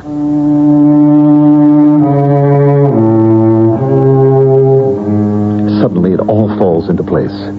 It's remarkable how so many discoveries occur in a sudden flash of insight. We stagger and stumble in the dark, and without warning, the white-hot idea illumines every nook and cranny of our consciousness. I know why that Maria became infatuated. No, not infatuated, fell in love. Not even fell in love, but was consumed. I know. There's only one answer. And it was so obvious. All the time I was wearing the sweater. Dorothy's sweater. Dorothy, even in death, you'll be the one to save me. Remember that sweater, Dorothy? Remember, it was my birthday. I hurried home because your gift was always sure to be something wild and wonderful. Happy birthday, darling. What? What is that? What do you think? It's a sweater. Well, I know it's a sweater, Dorothy, darling, but what is that all over it? Egyptian designs. Why? Well, because they're bold and colorful, exciting. Well, I'd look like a walking tomb with all these pictures and lines. Oh, you don't like it. I love it. Well, darling, it's just that you always dress so conservatively. And you're about to change my entire image. I'll tell you where I got the idea. See, I was in the library and browsing through a beautiful book of ancient Egyptian culture, and there were these fantastic designs. Well, they're fantastic, all right. Now, this central figure, this woman, she's the goddess Isis. Really? The goddess of love. She exists in practically all pagan mythology. And you see these little birds? Mm-hmm. And these squiggles that look like snakes and, well, everything. Well, it's a message. You mean this says something? Oh, yes. These aren't just any wild colors and pictures woven into your sweater. They say something definite and very interesting. Well? Well, you see, the translation was printed right next to the design, and it says, Memnon, an Egyptian noble of Memphis, joined the Greek general Phistos of Sparta in a war against the Scythians. Who were the Scythians? Oh, a warrior people who lived in what is now the Balkans, parts of Russia. Anyhow, our hero Memnon asked his patron goddess Isis for a charm which would protect them against the wild Scythian warrior women. Isis did reply, Weave my charm into your battle shields, and the wild Scythian women shall fall madly in love with your men. And thus... That's what it says? Yes, darling. You can read it for yourself. The idea was that the Scythian warrior women would fall in love with Memnon's soldiers? And thus be conquered. They would just see this design on the shield. That's all. That would do it. Scythia. Well, I better not wear this sweater when there are any Russian women around. You never know about these ancient charms and things. Maybe you better not. If you want the truth, I didn't wear it at all. I was too self-conscious to be seen in it. So I would make excuses. The occasion was too formal for a sweater, or the weather was too warm. Darling Dorothy. She understood, but she never took me to task. I always intended to wear the sweater. A few months after my birthday, she died. She left me. I must make Florence believe the story. Florence is so much like Dorothy. And Dorothy always believed me. I see you ain't touched your breakfast this morning, Doc. I'm not hungry. Hey, you ain't going back to being nervous again, are you, Doc? No. It's just that this is going to be an important day for me, Joe. Well, you're doing fine, Doc. Yeah, you got this rap as good as beat, you know. Today is the day that I must tell something very vital to Dr. Mallow. Oh, no sweat, Doc. You know, you can feed that chick anything you want. You know, she digs you. Joe, huh? Could you do something for me? Just name it, Doc. Look, as soon as you can, could you get over to my apartment? I don't have the key. Oh, I know where they keep your things. I can swipe it. Look, I have a sweater there with long sleeves. It's blue, red, and black, and yellow. Oh, hey, man. With Egyptian-looking designs on it. Now, could you bring it here? Doc, it's done. I know it's hard to believe, Florence, but it's the truth. And so you insist that this charm of the goddess is what made Maria Chipuchin throw herself at you? Yes, it has to be the answer. Why? What other answer is possible? I know I never encouraged her in any way. In any way that you are aware of? She is the one who spoke about the goddess Isis. No, you are the one who said she spoke about it. I have only your word for that conversation. Florence, do you doubt my word? I thought you cared for me. I do care for you, Albert. How do you care for me? The way a doctor cares for a patient? Yes. Or the way a woman cares for a man? My personal emotions are not at issue here. Oh, they are. They are. I thought you were in love with me. Why? Because I'm in love with you. Oh. Is that all you can say? Oh? Albert, I do care for you. And I just asked you how. I don't want to go into that, not now. Why not now? Because it's too premature. If we're in love, we're in love. How do you know you are in love with me? Love is something you know. You just know. On the other hand, you can still be in love with Dorothy. You think I am Dorothy. I know you are not Dorothy. Well, I'm enough like her. I'm in love with you. Now, getting back to the goddess, Isis, and the sweater. I was wearing the sweater that day in the cafeteria. But why? You said you never wore it. I can prove it. There were witnesses. They would testify to the fact that I wore a crazy-looking sweater. Show it to them. They'll recognize it. But why did you wear it that day? Because it was my birthday. And I couldn't stop thinking about Dorothy. I felt I had to be close to her. And so I wore the sweater that she had made with her own hands. And there, in the cafeteria, Maria Chipuchin saw the design. Maria Chipuchin was obviously a descendant of those Scythian warrior women. But we can't prove that she could read Egyptian picture writing. She didn't have to read it. Her ancestors couldn't read it either. It was the power of the goddess Isis that commanded them. How can you, a man of the 20th century, a doctor of philosophy, an astronomer, a scientist... I'm only telling you what happened. Where is the sweater now, Albert? In my apartment. I sent Joe to bring it. You'll see. You'll read the charm. You'll see how authentic it is. I tell you, Maria did talk about the goddess Isis. I don't care if she was modern. The goddess Isis possessed her soul through that charm. She lost her will, her reason. I can prove to you that what you are saying is nonsense. That there's nothing to it. How? Come in. Oh, I'm sorry. I thought the session was over, Dr. Mallow. What do you have in that bag, Joe? It's all right, Joe. Just leave it here. Thanks. And now, please, excuse us. Yes, ma'am. I said I would prove to you that this is nonsense. Now, put on the sweater. But how will that prove any... Do as I tell you. I'll explain later. You're the doctor. All right, now. Let me tell you why your theory holds no water at all. I deliberately neglected to say something when you told me your story about Isis. Albert, if it's true, then why don't I... Florence? Why? Florence, is something wrong? Oh, Albert. Oh, my darling. Oh, my beloved. Florence. Come to my arms. Florence, what are you I saying? adore you. I love you. Tell me that you love me. Yes, I love you. I do love you. Embrace me. Kiss me. Dorothy, I thought I'd never hold you again. I don't know what happened to me. Suddenly I realize I can't live without you. Dorothy, you've come back. Never let go of me. Never. Hold me closer, closer. Oh, my beloved, say my name. There's poetry when you say it. Florence, oh, come say it. Say it. You're not Dorothy. I'm Florence. I'm your own beloved Florence. You're not Dorothy. Let go of me. Let go. No. Let go. Don't push me away. I said let go. I must love you. I have to obey the gods, the immortal gods. You're crazy. You're like the other my one. Beloved, hold me. Love me. Don't cast You're me not aside. Dorothy. I thought you were Dorothy. I was so lonely. You're mine. You belong to me. I'm sorry if there's been a mistake. Isis orders me to love you. What kind of nonsense and are you therefore speaking? you must love me. All this stuff, how can you, a psychiatrist, love be me. taken in by You it? love I me. can't love you. I love Dorothy. Dorothy! She must give you up. No. The gods command it. No other woman can have you. I'll kill you first. You're crazy. If I can't have you, she won't have you either. I don't have to listen to this. I will strangle you with my own bare hands. Isis, give me strength. Don't try. Isis, help me to fulfill thy command. You're choking me. Let's go. Ooh.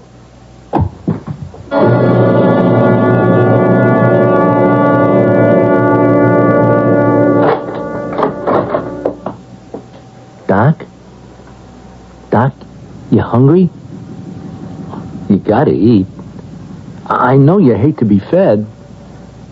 I'll unstrap your hands. Okay. Here. Joe? Yeah, you're Joe. Oh, man. Man, you went and you did it again. I couldn't help it. It was self-defense. No kidding. She was choking me to death. That little bit of a gal. She had the strength of Isis in her fingers. Yeah? I had to hit her. I must have hit her too hard. She fell back and hit her head against... Killed her like that, huh? Hey, what makes you do it, Doc? I mean, one time I dig, but, gee, 2 in a row. I don't know. I just don't know. She was okay. I mean, for a dame. She worked hard, you know. She'd come to this country. She was just a little kid. She made her own way, you know. Gotta hand it to her. You say she came to this country when she was just a little kid? Uh-huh. Where did she come from? I don't know. I hear it might have been Russia, Yugoslavia, you know, one of them places. Russia? What's the matter, Doc? That was what she wanted to tell me. Yes, that was what she intended to tell him. That she was also a descendant of the wild Scythian warrior women. And see, the charm would have no effect on her. That's what she intended all along. However, somewhere on the journey between superstition and enlightenment, she became sidetracked. I, on the other hand, shall return here shortly. To the man who bought the Skyhawk, to the girl in the Century, we're glad you like your Buicks, glad you set your spirit free. And to the family from Ohio, to the folks up in St. Paul, nice to see you join us, nice to see you all. do you know that over 400,000 people have already bought 1976 Buicks? No, we didn't know that. You like your Buick, don't you? Oh, yeah. Oh, yeah, sure. A lot? A lot, yeah. Yeah. There's probably nothing you don't like about your Buick, right? I can't think of a thing. Well, we could probably even say you love your Buick, right? Yeah, you could say that I love my Buick. That's right. In fact, I'll bet you wouldn't trade that Buick for $1 million. Oh, I wouldn't bet that. Oh, he bet it, didn't he? Okay, it's a bet. Here's the Buick. Where is the cashola? Let me see it. I don't think he's coming across. It's nice to see you join us. We're glad it came to be. Nice to see you join us. Let your spirits free. Buick, dedicated to the free spirit in just about everyone. If you've got a question about lemons, the makers of Minute Maid have the answer. If I wanted to taste of fresh lemons and didn't want to bother squeezing them, what could I use instead? Try the first fresh-tasting pure lemon juice in a bottle. New Minute Maid 100% pure lemon juice. I love lemon juice, but the taste of bottled lemon juice doesn't make it in my house.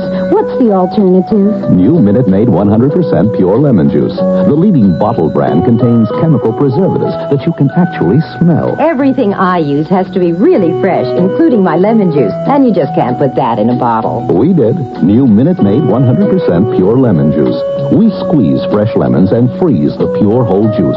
You buy it frozen and keep it in your refrigerator. I can't handle squeezing lemons, and for my iced tea, I need a really good-tasting lemon juice. You've got it. Minute Maid 100% pure lemon juice. Delicious in iced tea. Delicious in anything because it's the only pure lemon juice in a bottle. Look for it in your grocer's frozen juice section.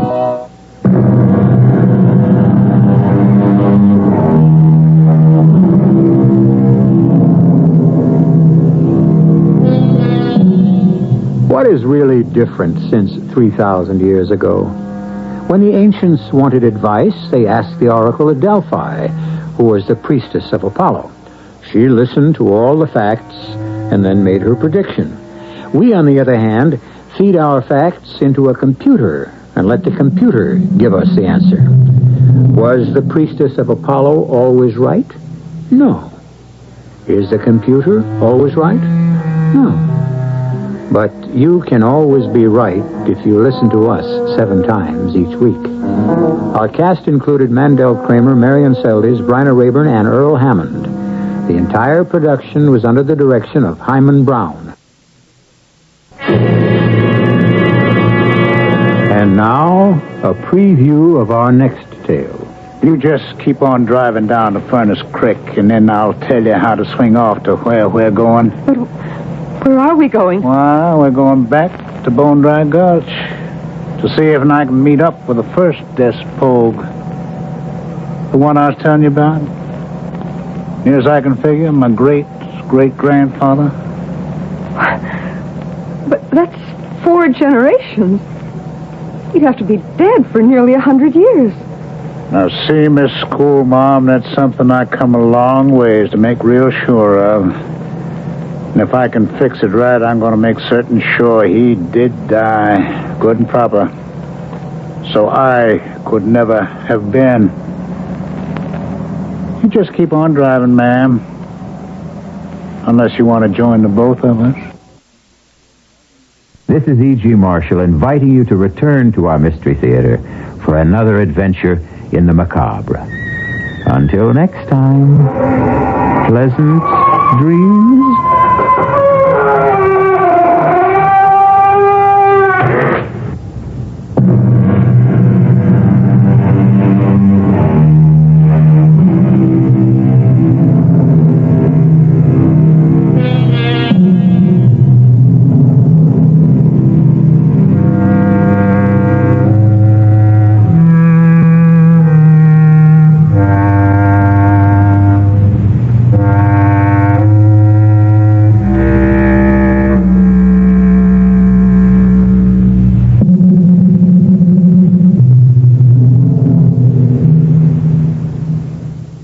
The CBS Radio Mystery Theater presents...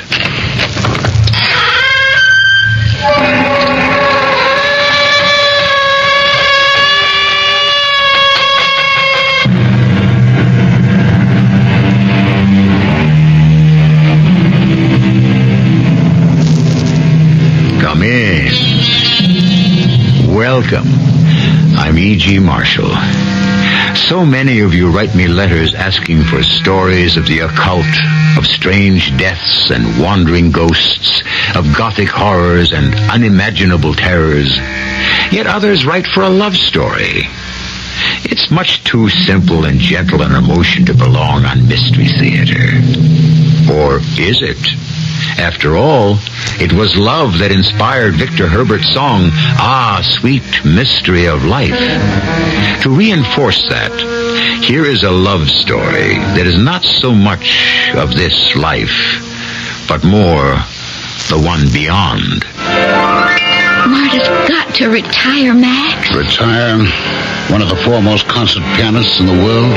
Her heart won't stand the strain anymore. Julie, she can't afford to retire. With all the money she's made. It's all been spent looking for him. But her husband is dead. Everyone else realizes that, except Marta Danilov.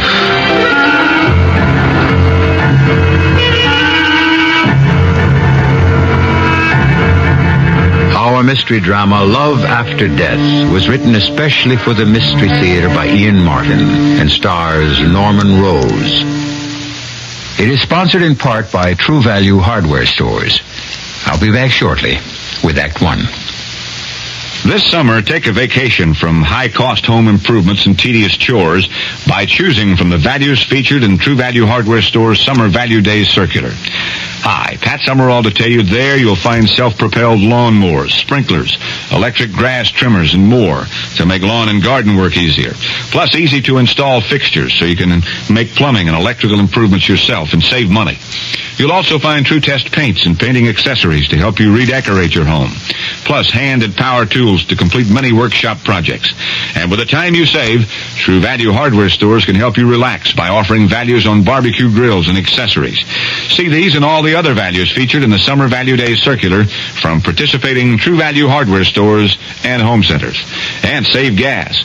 You won't have to drive far for your hardware and houseware needs. If you're looking for values, service, and selection, you'll find them nearby at any one of the more than 5,000 True Value Hardware Stores and home centers nationwide. What in the World Happened in July? Brought to you by your local Navy recruiter. July is admissions day for New York, admitted in 1788. Idaho and Wyoming were admitted in 1890. The Declaration of Independence was adopted in July of 1776 by the Continental Congress.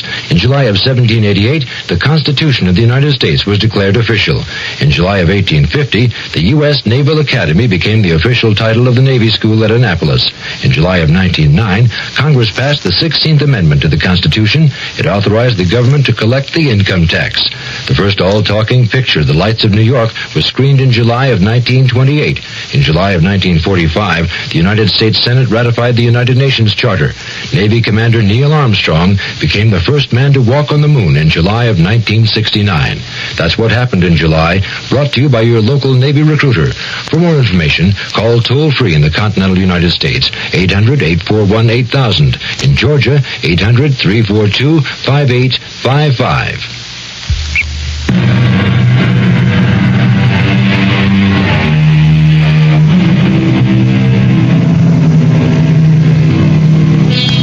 Among the company of the great romantic pianists, the Liszts, the Rubinsteins, and all the other towering geniuses, no name shone more brightly, although relatively briefly, than that of Marta Danilov.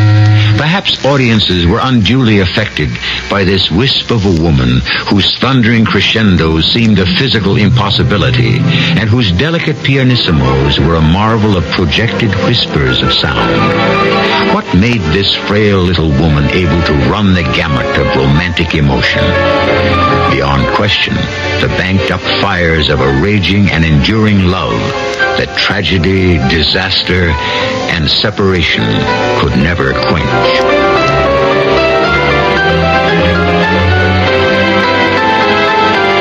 Marta is magnificent tonight, Julie. Magnificent. I don't know where she finds the strength, Mr. Pratt. Oh, bank fires. happiness that comes from within. She's a true romantic. Her soul overcomes her body. But how much longer, Kenneth? What do you mean, Julie? She's ill. Much sicker than she'll ever admit. It's sheer willpower that keeps her going. It has been all her life. Well, if you care about her life, you've got to talk her into retiring. I have to? Well, you're her manager. Well, you're her secretary. You're closer to her than anyone. Well, the only one she'll listen to is you. No. All she will listen to is her heart. And her heart can no longer stand the strain. Oh, please, Mr. Brick, convince her to retire before it's too late. There is no way I can do it, Julie. She can't afford to anyway. What? With all the money she's made? It's all been spent looking for him. She won't give up, so she has to work to keep on the quest. But he's dead. He must be dead long ago. Everyone realizes that. Except Madame Danino. Matt... Forgive me, Mr. Breck. Oh, come. You should have been calling me Max long ago, Julie. Leave it that way, would you? All right, Max. But look, if she doesn't give up this hopeless romantic belief, I think she will be dead. Now, you just got to make her face the truth. Yes, you're right. All right, I'll try again. This time I really will try. She's coming to the end.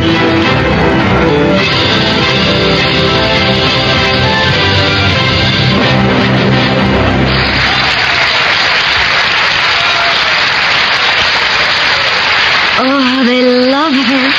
Why can't she settle for that? The only real love she's ever had. You didn't know Andre Danino, her husband. That was the real love.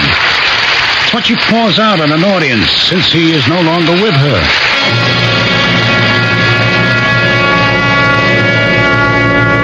Tonight was good, wasn't it? You've never been better, Martin. Superlative. Strange. I felt he was there. I have never felt it so strongly that Andre was there. Marta, will it never be time for you to forget him? Never. There has to be a time. You cannot live in a dream world forever. Whatever world I live in, so long as I shall live, it will be a world that contains Andre, and forever after. You're killing yourself, Martin. You need a rest. I can't rest. I shall never rest unless I find him. I know you don't believe he is alive. Nobody does but me. But I shall prove you all wrong in the end. Has there been any other news? No. Then we will have to start all over again. You haven't time for this, Marty. Have a tour to complete and very heavy bookings for next year. Oh, there'll be some time for a rest in between. A rest. Wasn't it wonderful that summer in England? The last one together. 46. We were so sure that disaster was all behind us, and the whole world was young again. Oh, why did Andre have to go home? It meant a lot to his career. And he was a patriot. Artists have no business in politics. He wasn't really political. He just wanted to play for his own people. Like all of us, with the war over, he thought that was the end of dictatorship. That we were all free. But they cancelled his visa to leave. I should have gone with him. Oh, Marta, you couldn't. You were already carrying Stefan. I know. Andre would never have forgiven me if they got their clutches on his son. Yes, or his wife. Oh, I wasn't of any value to them then. He was the recognized artist. But he would no longer play for them. Not for their political gain. So, he was eliminated. Yes, eliminated. Not killed. You know that once I started to make my name, I was contacted and told that if I came home, they would free him from prison. Well, they offered you no real proof he was alive. And you didn't. The decision was made. So leave the past alone, Marta. I can't, Max. I will never believe he's dead. You think they would have hesitated to kill him or starve him? It was announced that he had died in 59. There has been no word of him in nearly 20 years. I still know he is alive. For all your protestations, I think in your heart of hearts you too believe he is still alive. Or could be. Oh, now, how can you say I believe that? I am a woman as well as an artist. Oh, I know many things. I know you. If you were sure in your own soul that Andre was dead, you would not have accepted being just my manager. Marta, he was my friend. I couldn't dream... Well, of course I love you. Why deny the truth? There is nothing you could hide from me, Max Breck. You lied to me, didn't you? When you said there was no news. Yes.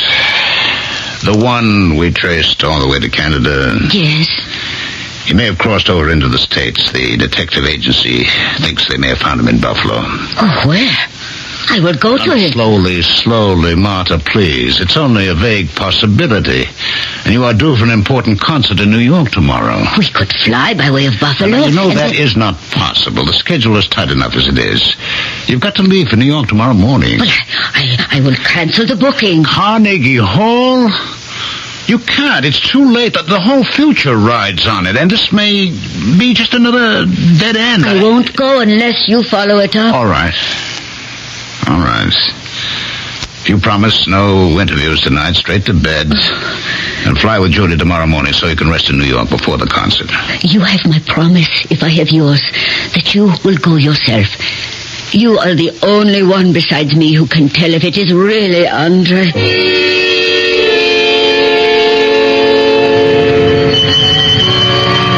What a godforsaken neighborhood. Yes? Father Quinn? That'd be me. Who's wanting me? I left my spectacles off. You wouldn't know me. My name is Max Breck. Could I step in and ask you a few questions? Now, if it's about the plaster repair on the altar, all in good time, man. We're a poor parish here, and it all has to go through the diocese, you see. But you've got to know the church is good for it, and I'll not be done anymore. No, I want nothing from you, Father Quinn, except information. Well then, step in. We're very strong on information here at St. Pancras. What instruction will you be seeking, Mr. Breck? It's about, Peter Dan. I understand he's a janitor here. Peter Dan has sought the sanctuary of this church. Now, he's a man who's suffered much and deserves to be left alone. It's like I told the other one of you nosing around here and upsetting a man. If he's committed some crime or other, let the police come fair and square. But I'll have none of you private eyes or whatever you are bothering him to death. Now he's about to find a little peace at last. Are you the police? No, I'm not. Is Peter Dan his real name, Father? It's the name I accept him by. It couldn't be Andre Daninov, by any chance. That's what the other one asked.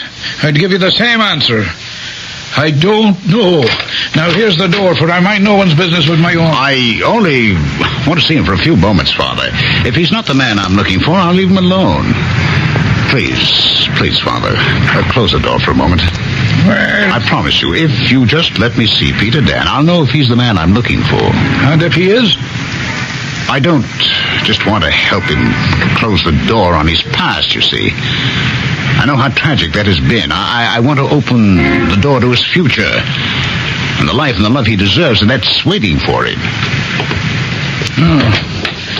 Well, now, Mr. Breck, you impress me as having Peter's interest at heart, but you still have to convince me. Come on in by the sitting room and we'll have a cup of tea. And you'll tell me why you're looking for them.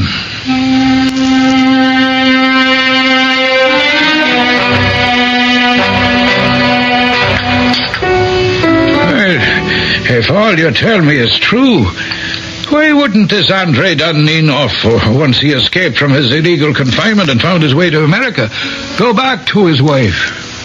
I can't answer that, Father. I don't know. You'd think at least he'd want to see the son he'd never seen. Well, that's no longer possible. Why not? Madame Daninov became an Israeli citizen in 1967 at the age of 21. Her son, a pilot, was shot down and killed in the Six-Day War. Oh, Mary in heaven, God's will is so often difficult to fathom. It is indeed. Still, it's not for the likes of us to question. I won't debate the point, Father. I only know that a woman I have admired for the best part of my life has suffered enough. And if there is a way to ease the end of her life, I intend to fight for her right to that relief. You're a good man, Mr. Breck. No, I doubt that, Father. But my motives in this, I hope, are pure. I'm sure they are. So, will you tell me where I can find Andre? Well, I mean, the man you know as Peter Dan. I'll take you to him. Now, forgive me, 'tis not all curiosity, just one other thought before we go. Suppose it turns out this is your man, but he wants to be left alone and not go back to his old life. That is a bridge I've been waiting to cross as long as I can remember. Well, let's go across it together. Is he far from here? No further than the sound of yon piano. He's at his morning practice. I wouldn't dream of interrupting it, except for something as important as this.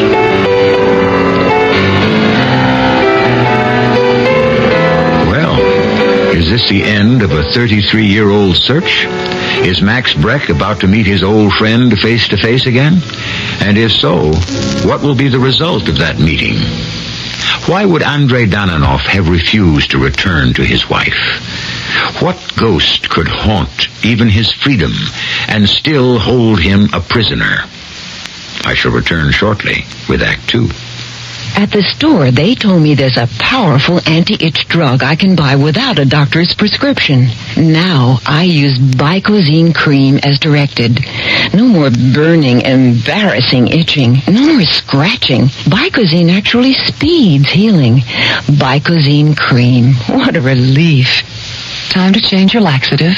X-Lax pills gently stimulate your system's own natural rhythm, and that makes all the difference. X-Lax pills, for occasional use only as directed. Will you look at this hair? It's a wreck.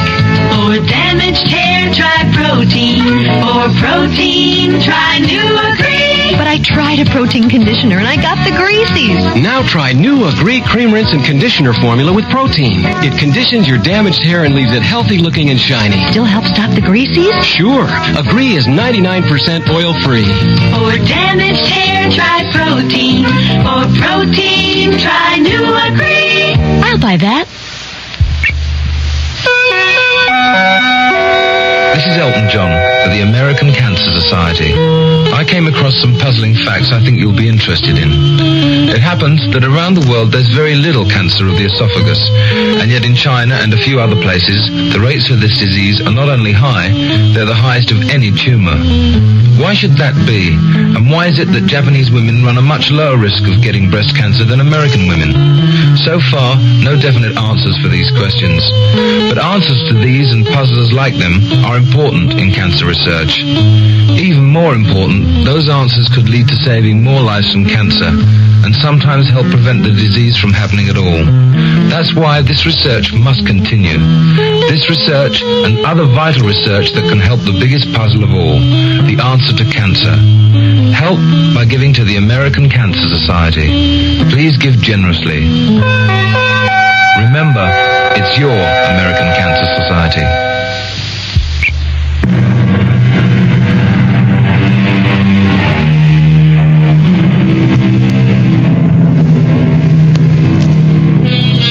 From the shabby old house that is Father Quinn's living quarters, the older man leads Max Breck into the musty and shadowed church.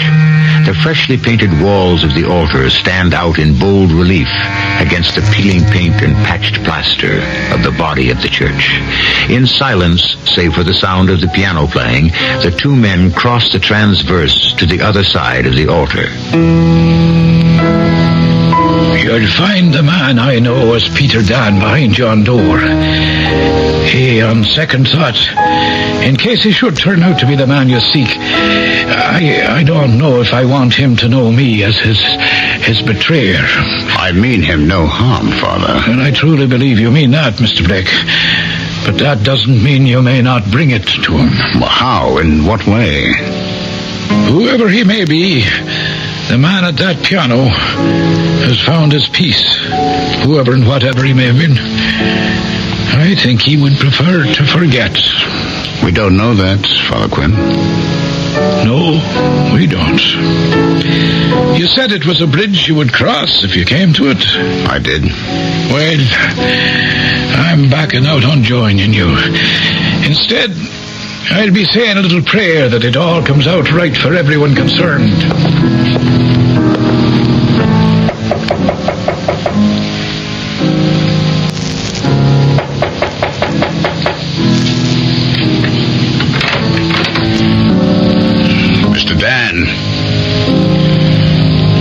Mr. Dan. Yes. What is it you want? Who are you? Andre. No, you are mistaken. My name is Dan, Peter Dan. Andre. It's Max. Max Breck, you know me. No, you have the wrong man. I am not the secret police. I'm a friend. For 33 years, we have been searching for you, Mott and me. I am not the man you want. Not the man you named. Old friend. The years may have changed us, but I would know you anywhere. Just as you know me. I never saw you before in my life. Andre, it's no use. You knew me the moment you turned on that bench and jumped to your feet as if you were scared for your life. Why, Andre, why? I mean you no harm. Then go away and leave me. Now that I found you at last? Never. What do you mean to do with me? Take you back to Martha. No. What? I cannot go back to her. Don't you see that Oh, Max. Max, you say that you are still my friend. Well, yes. Then in the name of God, go. Go, leave me. Leave me alone as I am. Andre, I can't do that. Martha knows that I came here to try to find you. How? Well, she hired and paid for the detectives who tracked you down. Detectives? Why would she hire detectives to look for me? Because she loves you, and for every minute of every day of every year since your death was reported, she's never stopped believing that you were alive, never stopped searching for you. It would have been better that she believed me dead. Why do you say that? Max, look at me. What is left of me. I am surprised that you recognized me. It's been a long, terrible ordeal, Andre. But you've weathered it better than I or anyone could have dreamed. Why did they announce your death? There were 5 of us who escaped. It was beginning of winter. It was so cold your breath froze on your beard. Not even a rabbit would leave his burrow. They hunted us with dogs. But in the snow our scent was hard to follow, and the wind drifted it across our tracks and wiped them out. After 3 days they left us on the plains to die. 4 of us did. I was the only one to live on. On the 5th day, a gold miner coming down from the mountains to his winter quarters found me more dead than alive. He nursed me for 3 weeks in his cabin till I became rational again. By that time, from my ravings, he had learned most of my story. It was my great good luck he had as little love for the party and its bureaucrats as I have. With the help of a trapper, they smuggled me under the skins to a seaport, and from there I managed to get by boat to Japan. It was not until nearly a year later when I reached Hong Kong and was able to hunt through back copies of the papers that I found I was supposed to be dead. Why didn't you get in touch with Martha? And let them know that I was still alive? But didn't you know that Martha pestered them so much and lined up so many prominent names and made such a racket in the UN about the circumstances of your death that she finally got them to issue a full pardon posthumously? Yes, I read that when I was in Israel. Well, why didn't you come forward then? I meant to. It's why I worked my way half across the world. To hear her play. To see her again. But you didn't. Oh, I heard her play. It was her first big concert in Tel Aviv. She was magnificent, a succès fou. They would not let her off the stage. I remember her bowing and throwing kisses. How beautiful she was. Her young, with the whole world at her feet. And I knew I did not belong in her world anymore. So I never saw her. Oh, you fool. All the time her heart was empty for you. For what I had been, perhaps, not what I have become. A man bitter, solitary, old, far before his time. An accident of failure, a nothing, a non-person. Oh, that is not true. I heard you when I came in. You still play. Oh, yes, I still play. On an instrument when I can, in my head when I cannot. What does that mean? All those years in the prisons, in the camps, on tramp ships as a seaman, in 1,000 coolie labor jobs. Max, there was one thing that kept me alive, the music. The music. I could hear every note in my head. I could see it in my mind's eye. Play it with my fingers on whatever surface I could press them against. A taffrail, a cell wall. And for most of the years since Stefan's death, the edge of any bar that did not throw me out on my ear. You knew about your son then? I only learned about him the month before he died. I never saw him. Oh, Max, why didn't she tell me before I left that summer? She was only thinking of you.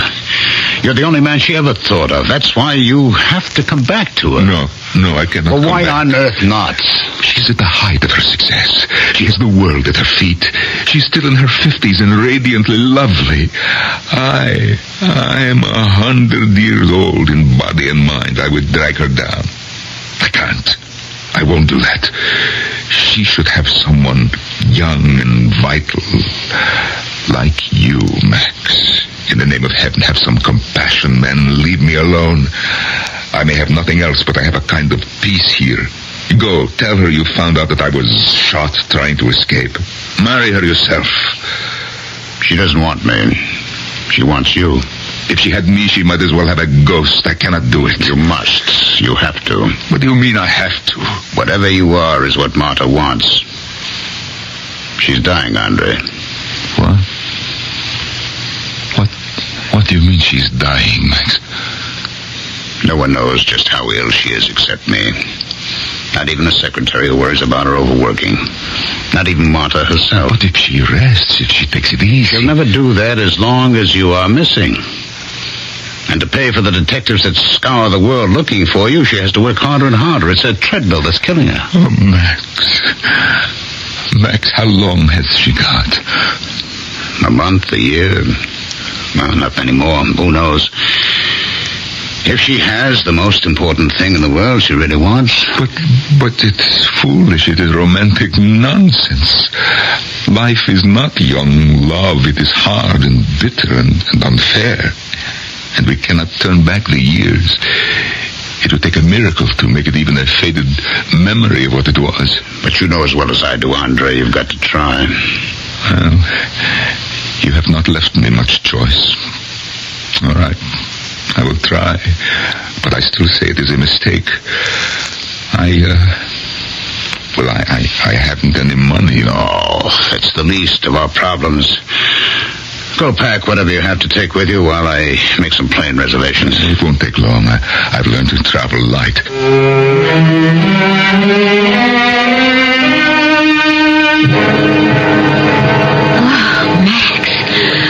You'd never get here. I'm sorry, Judy. Plane was late. How's Marta? Oh, a nervous wreck. I've never seen her like this. Oh, where's... Andre, he stopped to comb his hair or fix his handkerchief or something. He's a nervous wreck, too. Oh, we all are.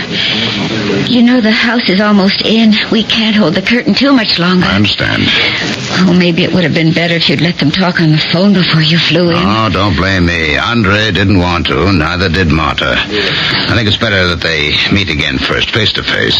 Max? Yes? What's he like? I mean, what does he look like? Like someone who's lived 30 years in hell. Spitting deep into his face. And pulls his shoulders down. The worst part of all is what haunts his eyes. Oh, terrible. I don't know what Marta expects. I'd better go prepare her. And I think you'd better. Even at best, I'm not sure she's going to be able to play the recital tonight. And now, go right in before... It's too late. Here he comes.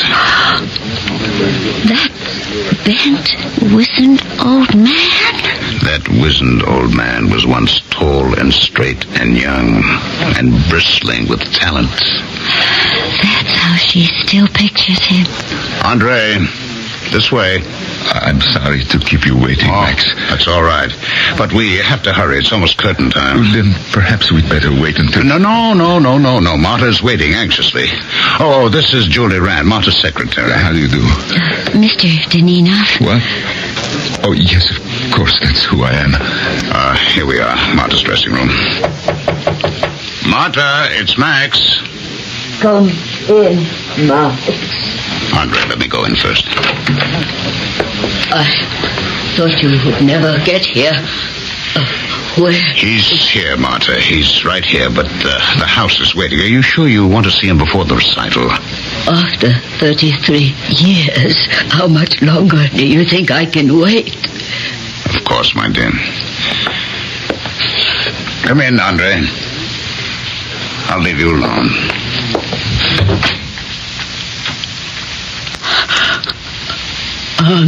Andre? Marta.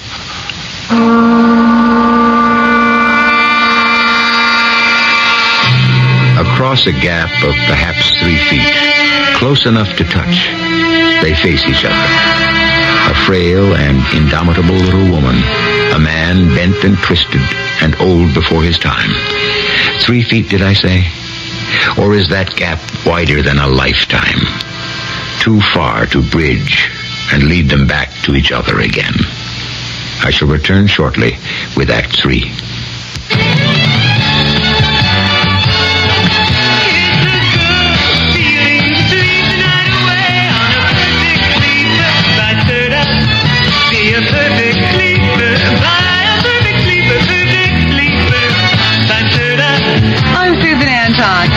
A better way to sleep, the Perfect Sleeper by Serta. Every perfect sleeper, from the Signature 1 to the Avanti with Pillow Soft Top, gives you firmness that feels good. Firm, deep support for your back and luxurious comfort on top for you. See your Serta dealer soon. It's a good feeling to sleep the night away on a Perfect Sleeper by Serta. Be a perfect sleeper by a perfect sleeper, Perfect Sleeper by Serta.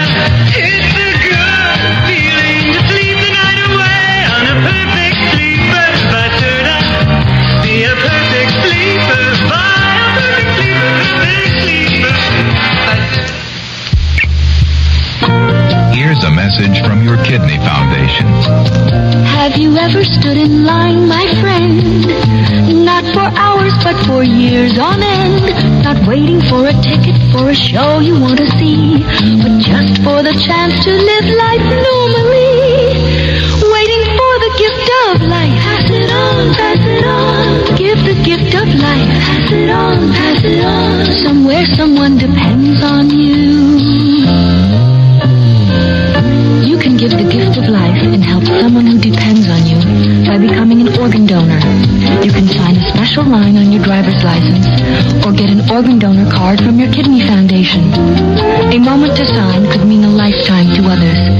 Remember, we're talking about life. Pass it on, pass it on. Give the gift of life. Pass it on, pass it on. Somewhere someone depends on you.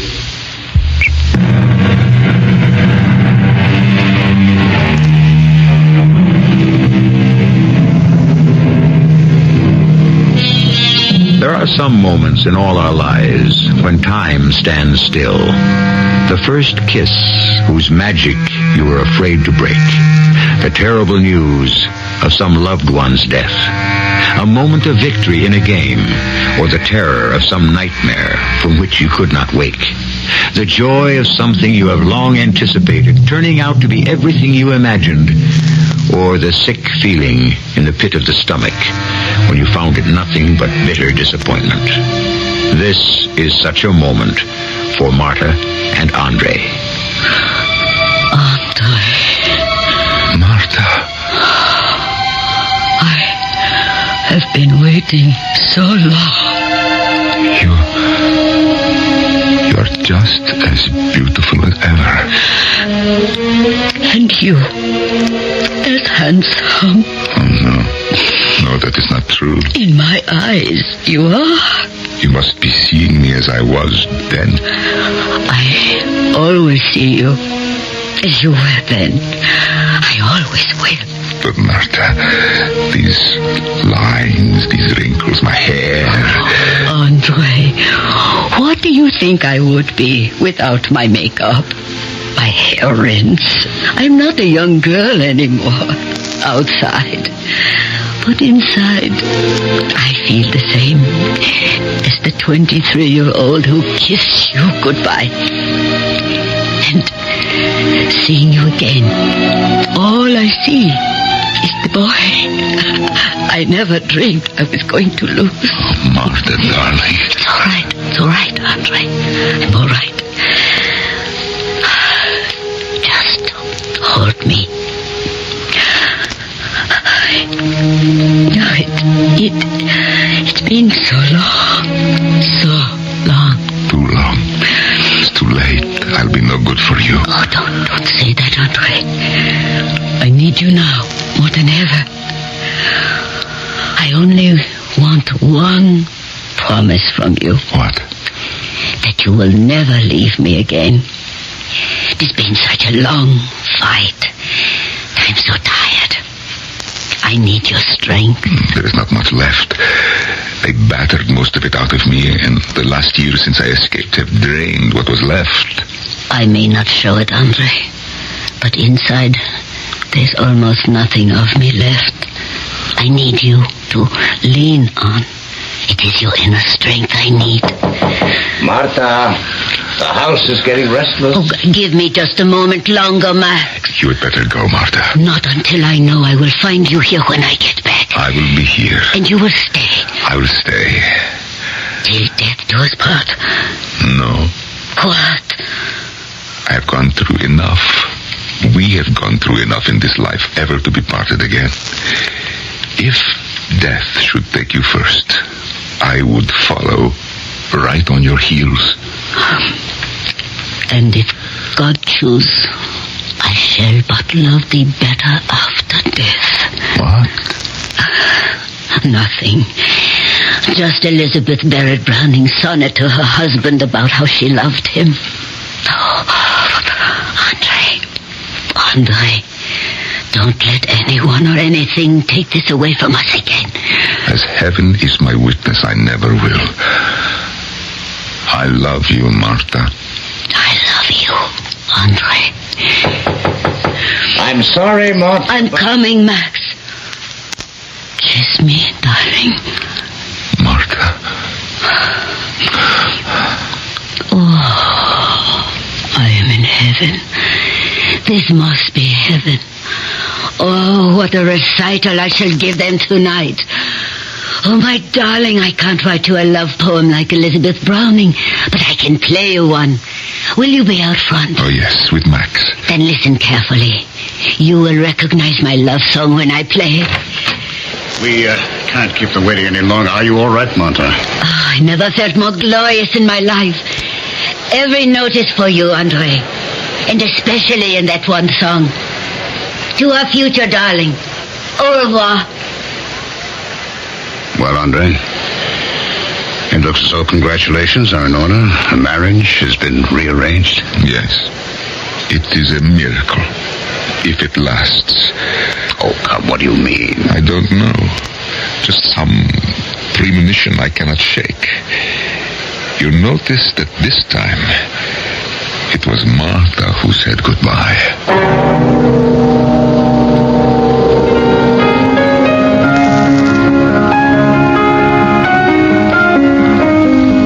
Why is she playing this? It's not on the program. It is a message to me. A message?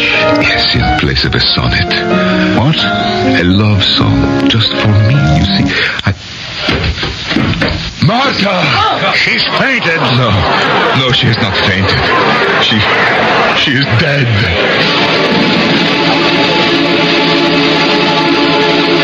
Julie, Shut the door quickly. It's a madhouse here. Aren't they ever going to let up? Oh, eventually, I suppose. Why can't they let us alone? Julie, it's a great story. To be practical, the press and the media have every right to follow it up. You should hear some of the book offers, movie bids, heaven knows what else they've been bombarding my office with. All right, forget that for now. How is Andre today? Oh, no change. Still in his room? No, he hasn't come out of it since the funeral. Is he eating? Not really. Is he getting any sleep? I don't think so. Whenever I look in, he's just lying on his back, staring at the ceiling with his eyes so vacant. Sometimes he's so still, I think maybe he's... What does the doctor say? If he doesn't snap out of it, he'll have to be hospitalized. At least there they can feed him intravenously. Well, let's hope it doesn't come to that. I'll go in and have a look at him. Hello, Andre. Andre, it's Max. Aren't you going to say hello? No. I'm better at saying goodbye. Oh, now come. You got to snap out of this. By all means. I wish I knew the way to do it. Well, you won't get anywhere just by lying there. Max, do you know what I have been doing? I have been lying here, willing myself to die. I want to die, but I cannot make myself. All those years of hanging on, building, increasing my will to live just to spite those... Maybe they have the last laugh after all. Now that I want to die, the will to live is too strong to allow me to... Andre, listen to me. Suicide. Yes, that would be a way, you see. Only my religion does not allow that. So it appears I have to go on living, separated from Martha again. You've got to do something to help him. I know that, Julie, but what? I don't know. If he just had some other interest to throw himself into, like Madame had after Stefan was killed. She hadn't had her piano and her music. She'd have been... What is it, Max? Music. Music, of course, that might be it. Oh, where are you going? To see Charles Abelman at World Broadcasting. I think maybe he can make an offer that Andre just can't refuse. I have your word on this, Charlie? Absolutely. No hoopla, no exploitation. Just the facts simply and decently told in good taste. I have your word. Max, you don't need my word. This network is rebuilding its image. One of the programs we count on to do that is one-on-one. Yes, I know. I've seen it, and I admire it very much. Thank you. We don't want anything to change that picture for our audience. So you can count on that. All right. I think I can persuade Andre to do it. And you will allow him to play. At least 15 minutes. That's the deal. There has to be enough exposure so I can start building a career for him again. 15 minutes, that's a long time. Is he good enough? Can he still play? Oh, yes, I've heard him. Well, I think I ought to hear him first myself, Max, before I okay that. All right, I'll see what I can work out. But first I have to sell the whole idea to Andre. I'll get back to you. Charles Abelman. Charlie, Max Brick. We're on for your show this week. Oh, that's great, Max. But what about your promise I can hear, Mr. Danino? I've worked that out. You'll want to pick his own piano for the broadcast. So can you meet us at Steinman's tomorrow at 12 noon? It's right across from Carnegie Hall. And while he's trying out the pianos, I'll get him to play something for you. I promise you, you won't make the trip for nothing.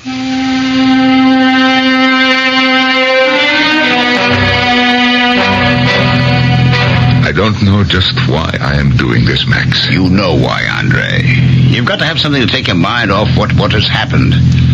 What a better thing to do than to go back to your piano. Carry on. For Martha. Now, you've got to make a living somehow. And you really think that I can make it play again? After what I heard in the church that first day, yes. All those years of dry playing on stone walls, on steel tables, the edge of my cot, hearing the music only in my mind, all that kept me from going mad. It kept me alive. Was this what it was for? Well, why not decide that it was? Oh, Max, I can't decide anything for myself. That's what I meant by I don't know why I am doing this. It is something inside me, or outside and beyond me that is urging me to do it. What do you mean by that? I don't know. I told you once it would take a miracle to bring back the past. Maybe now I'm looking for one to bring me the future.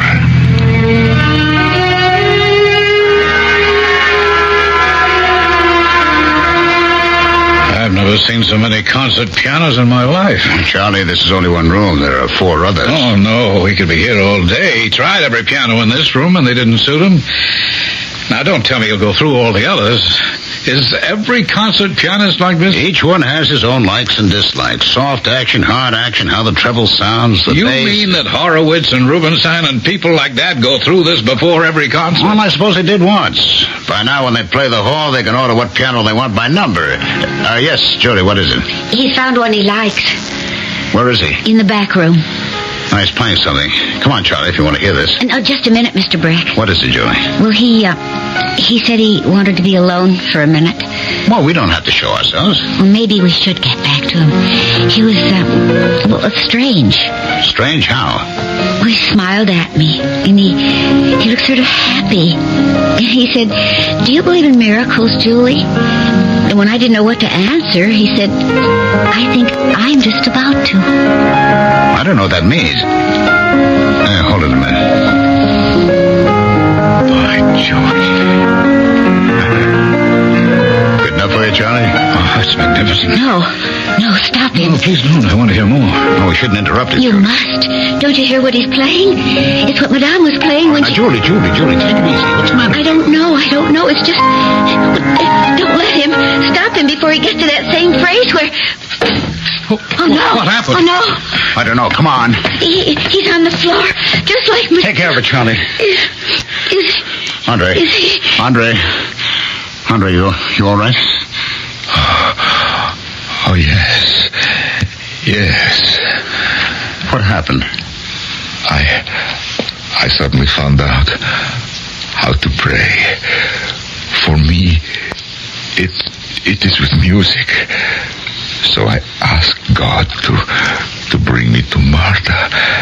And he turned his face on me again and worked a miracle to bring me home. To my wife. Is he dead? Yeah. What happened? Heart attack, debility, who knows? I'm not a doctor. Maybe God just called him home. What did he mean about a miracle? I think that he got what he wanted. Max? Yes, Julie? This piano he picked out. Yes. What about it? Well, look at the serial number. Why? This is the piano Madame Deninoff was playing at the concert when she died.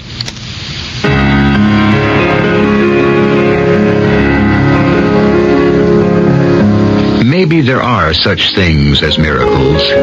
Webster defines it as an event in the physical world beyond or out of the ordinary course of things.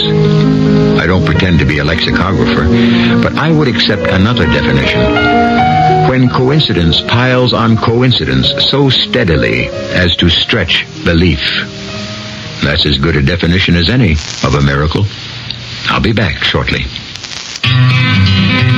I'm not at all old-fashioned, except about my thirst. 'Cause when I need refreshment, old-fashioned taste comes first. One thing I can depend on, when I get parched and dry, the taste of good old-fashioned lemonade, right in country time. Country time, country time, tastes like that good old-fashioned lemonade. Remember those hot summer days when you were just a kid? Well, nothing satisfied your thirst like lemonade once did. Just a quiet afternoon underneath the shade, cooling off with a taste of good old-fashioned lemonade. Country time, tastes like that good old-fashioned lemonade. Country Time Lemonade flavor drink with natural lemon flavor. Not too tart and not too sweet. Country time, tastes like that good old-fashioned lemonade. Picture this. Choppers are bringing in the casualties. Trapper John McIntyre, head of surgery, and Dr. Gonzo Gates are fighting to save lives. There's the bleeder. Can you reach it?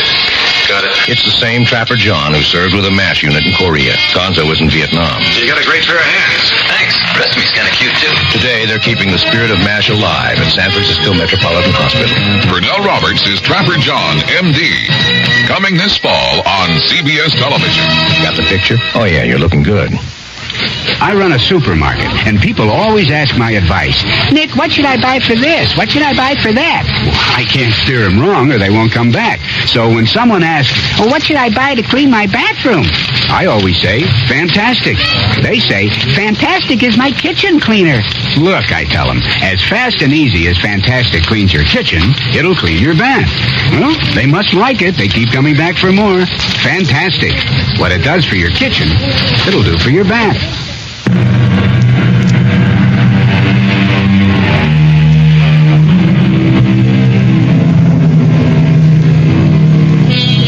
Max Breck brought the bodies of Marta and Andrei Dananov back to Israel, where they were buried beside their son's hero's grave.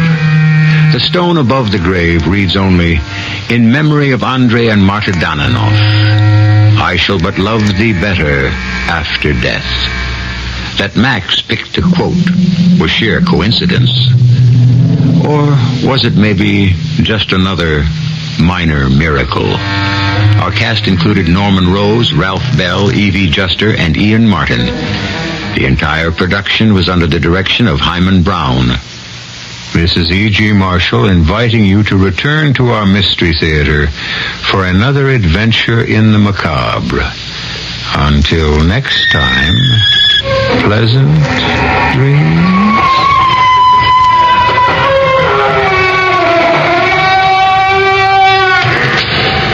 CBS Radio Mystery Theater presents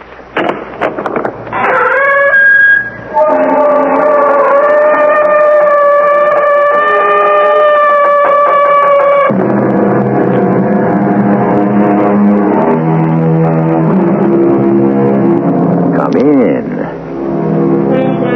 Welcome. I'm E.G. Marshall. In almost the identical years that William Shakespeare was writing plays in his native England, plays that were to become one of the richest treasures of Western civilization, another European was creating his masterpiece. The man was a Spaniard, Miguel de Cervantes. His work, The Adventures of Don Quixote, a 400-year-old story of a curious combination of two men whose lives were to become dramatically and inextricably entangled. What are you up to, my lord? Stand your ground, you cowardly knaves! You dastardly giants! Careful, master! They're not giants, they're windmills! Quiet, Sancho. I may be only a single knight, alone, you miserable, overgrown, faint-hearted monsters! Stay where you are! The windmills are turning! You can get killed!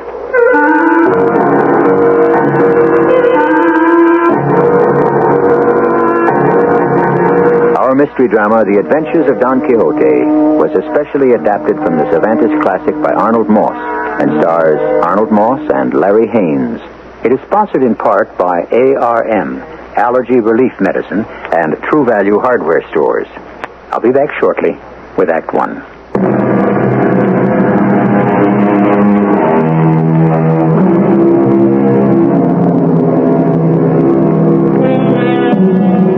One of the most blessed gifts a man can have is his imagination.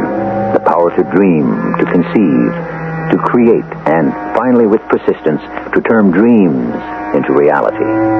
But men of vision, men with more insight than the rest of us, are often scorned and derided for what would seem to be their impractical, even mad ideas, which is the story of Cervantes' Don Quixote de la Mancha.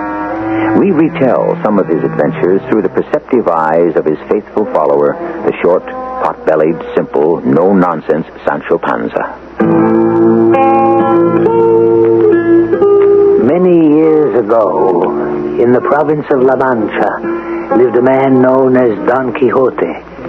He was about 50 years old, tall, rangy, long-legged, lean-waisted, and brown as a walnut from the golden sun of our beautiful Spain. When he had nothing better to do, which was most of the time, Don Quixote would pore over thick volumes of old books of long ago, and especially those books that had to do with knights and challenges, battles and tournaments, chivalry and wicked magicians. It is long past time, good Lord, my uncle, for you to get some sleep. No, not until I finish this book, my good niece Esmeralda. I'm almost through. The cocks are crowing. The stub of candle is sputtering with the coming light of day. Just let me read you this. Listen. With one last mighty effort, Don Alejandro de Salamanca, covered with his shield, raised his mighty lance, dug spurs into the sweating flanks of his noble steed, and galloped fiercely toward the enemy. It is so late. The wicked sorcerer, eyes all ablaze, met him full on, but was no match for the gallant knight. Are you listening, girl? Oh, I am so sleepy. I must get to bed, and so must you. You listen. I listen. The brave knight's lance found an opening in the enchanted armor of the evil sorcerer, who immediately fell to the ground, dead. Whereupon Don Alejandro raced to the castle, rescued the beautiful princess from her dark dungeon prison, and rode off with her to... To where, my lord? It doesn't say. The last page of the book is missing. Oh, what a pity. Now will you stop thinking about this nonsense and go to sleep, my uncle? Please.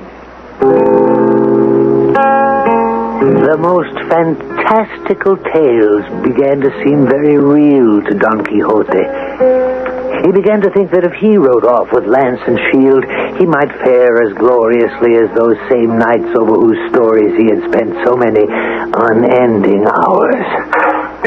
Here, in this hidden, dusty closet here in the stable, a suit of armor that must have once belonged to some forgotten ancestor of mine. The metal plates are bent and twisted, my good lord. Oh, what matter, Esmeralda? What grieves me most is that there is no headpiece. Well, I could fashion a helmet for you out of something, I suppose, but why on earth should you... Splendid, Esmeralda, splendid. Next, I must be provided with a beautiful, noble steed.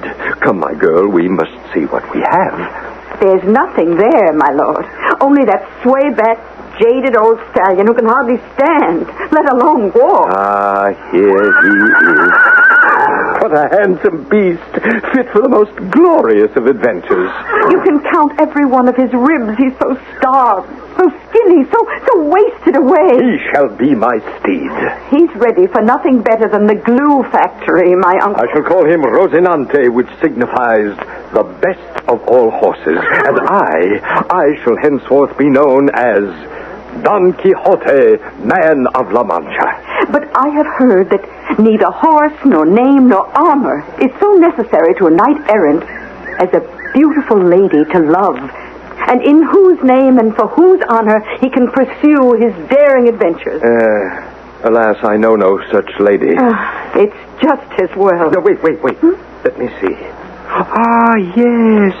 Long ago in the little village of Toboso, there was a country girl. I made eyes at her once. You? Yeah, but she never so much as even glanced my way. Heaven be praised. What was her name? I don't remember.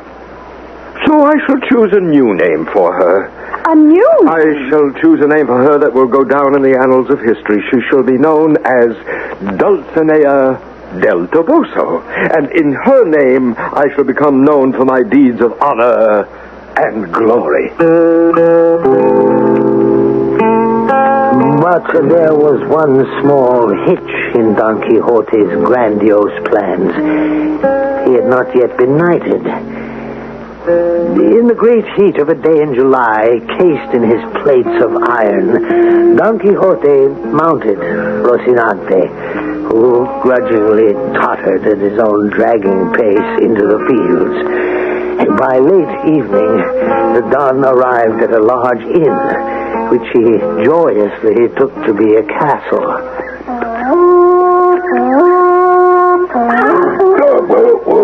my good steed. Whoa! Now listen, Rosinante, to that blast of trumpets that welcomes us to this fine castle. That is no blast of trumpets, sir. Ah, Sir Keeper of the castle, what joy to see you. That is the swineherd blowing his horn to call his pigs back into their sty. I'm the innkeeper of this humble establishment. You wish a bed for the night? I would not cause you any inconvenience, my lord, but nothing is too good for my horse. If here, within your castle walls... Oh, man's house may indeed, as they say, be his castle, but I insist that... One moment. I remember from my reading that an honorable man may request knighthood at the hands of the first knight he meets. Sir Keeper of the castle, may I presume on your good nature to do me that great honor? I'm no more than the landlord of this inn. I know you say that so no evil sorcerer may hear and take advantage of you. Of course. Roland, suppose you must kneel. Let me help you. Now, say the words. Certainly. Hibbity-bibbity-sam. Hibbity-bibbity, canal boat, dictionary down the ferry, fun, sword and gun, 1491. Now rise, Sir Knight. Whatever your name is, rise. Not so easy getting up with all this armor. Yeah, so I see. All right, there we go. Now, show me to my quarters. Have you any money? Money? For what purpose? Should a knight carry anything so base as money about him? Perhaps not. I have nothing about me so commonplace as money. Show me to my quarters. No money, eh? Your quarters may not be all that comfortable. Follow me. For me, my only comfort is in arms, my bed, a battlefield. Well, in that case, you won't mind, I'm sure, sharing your sleeping quarters here with these pigs. Sir Keeper of the castle, you have knighted me. I am indebted to you. Move over, my friends.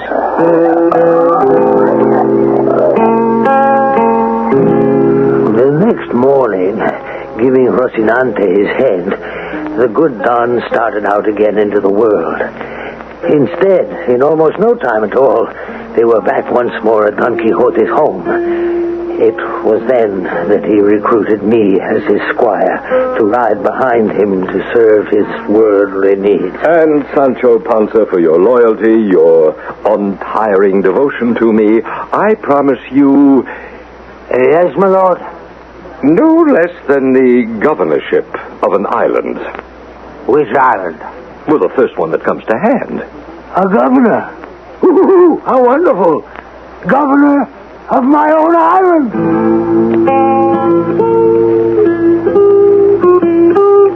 Shortly thereafter, one dark and windy night, we clattered and clanked out of town. Don Quixote and Rocinante, and I sitting like a patriarch on my little gray donkey, Dapple. At the first glimmer of daylight, having wandered wherever Rocinante's fancy had happened to take us, I jogged Don Quixote's elbow and said, "Do you see any islands through all this mist and fog?" Islands? Oh, quiet, Sancho. Our fortune is better than any island we could have wished for. Look. Look where, my lord? We'll get enormous booty when I overthrow those huge giants that loom up ahead of us. Booty we can give to the poor. Giants, I have read, are often fantastically wealthy. What giants do you talk about, my lord? There, in the distance, where I'm pointing. Do you see how they threaten us with their fearfully long arms? Long arms? They wish to bar our path. They want us not to pass. I have read that giants can reach out and catch people who are as much as 2 leagues away. Well, in that case, we are much too close. I'll shrink into my saddle and make myself as small as possible. That way, maybe they won't see me. You do the same. No, let them see us. They will prove no match for me. My lord, I think I must tell you, those things you're pointing out that you call giants are no more than windmills. Windmills? they can't do us any harm. Windmills, indeed. Oh, my simple Sancho, that shows how very little you know about giants. Windmills. But in time you'll learn, poor innocent soul, you'll learn. Oh, Rosinante, whoa! To me, to my poor ignorant eyes, I could have sworn they were windmills. If you are afraid, say your prayers. I'll meet them all alone. You stay here, Sancho. What are you up to, my lord? Stand your ground, you cowardly knaves! You dastardly giants! Yeah, careful, master. Be quiet, Sancho. I may be only a single night alone, you miserable, overgrown, faint-hearted monsters. You can get hurt. But like David facing half a dozen Goliaths, I engage you all in unequal but mortal combat. Don Quixote, the wind has freshened. The sails, the arms of the windmills are turning faster and faster. Giants, prepare to do me battle. Like David, it is your death or mine. The lunatic, the lover, and the poet are of imagination all compact. And in the night, imagining some fear, how easy is a bush supposed a bear. Cervantes' contemporary Shakespeare on imagination. Don Quixote may be the ideal combination of all three. Lunatic, who is to say? Lover, in his own way. Poet, depends on your definition. And, of course, his sally against the windmills takes us into Act 2. I shall return shortly.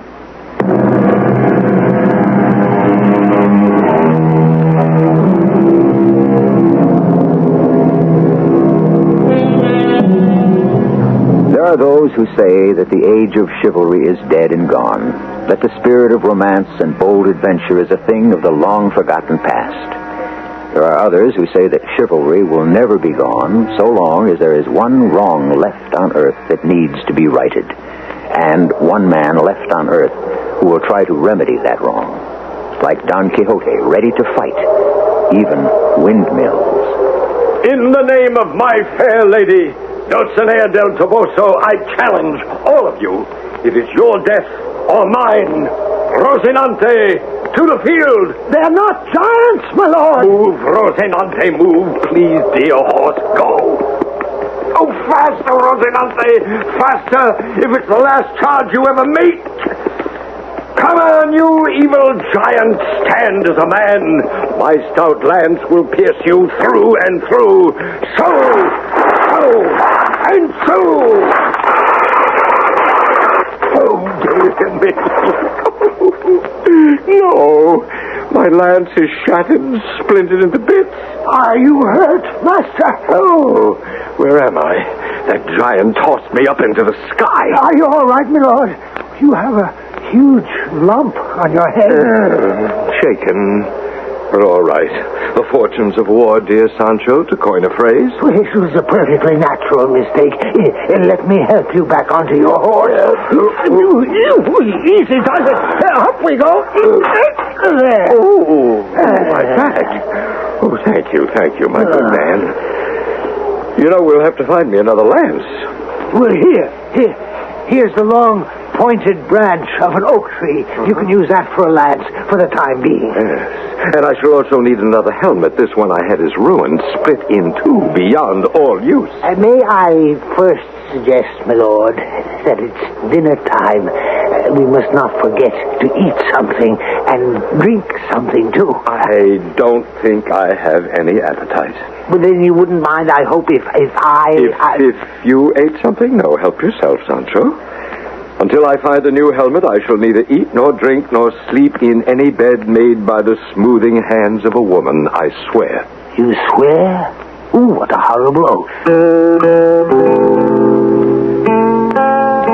And so I ate my dinner alone. Darkness soon overtook us. We made our beds on the hard ground among some dried leaves. There was a waterfall nearby. I was awakened by the sun beaming into my face and the voice of Don Quixote whispering loudly, hoarsely into my ear. Sancho, wake up. Sancho Panza. It's morning. So soon? We have spent the night next to a miserable torture chamber. Torture chamber? Listen. hear those chains and those outrageous noises? Those are the servants of the devil himself, flogging the innocent backs of some poor souls in agony. I hear no voices. Flogging them with chains. I shall set them free. Wait. One moment, my good master. I am the man for whom heaven reserves its most dangerous adventures. Am I not?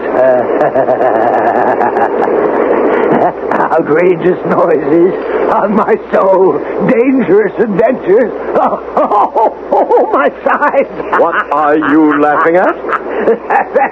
There, under the waterfall, nothing but a harmless watermill and 6 trip hammers. Oh. That clanking chain harnesses the machinery to the mill wheel. How it deceived you. A knight is not supposed to have any great knowledge of things mechanical. Indeed. First windmills, now a watermill. Anyone could make such a mistake. Of course. Your worship. But what is it? There, glistening in the sun, not 10 feet from us. What? A brass basin. The kind that barbers use when they shave their clients. Oh? Well, let me see. Oh, so it is. With a little half circle cut out of it to fit the neck of the person being shaved. What are you grinning at? It's a little battered, a little worse for wear, but turn it upside down and you have... A helmet. A most admirable helmet. Oh, Sancho, you are a genius. Put it on your head. Uh-huh. How do I look? Beautiful, my lord. Perfect. And it's the correct size, too. Good. Now you can join me in breakfast.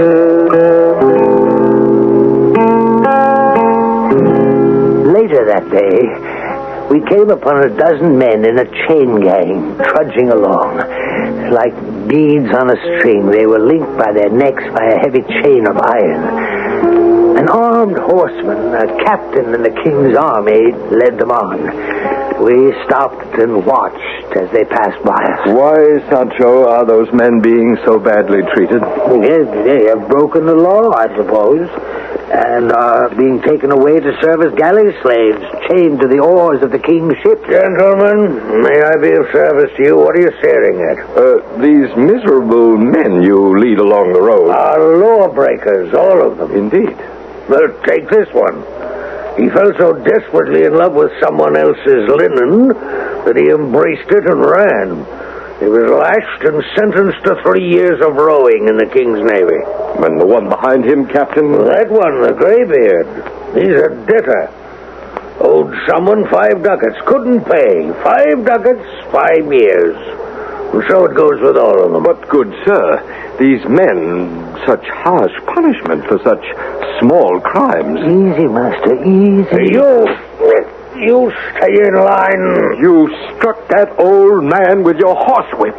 Well, how else would you make him obey? But these are not animals, these are men. If you must whip someone, you try to whip me if you can.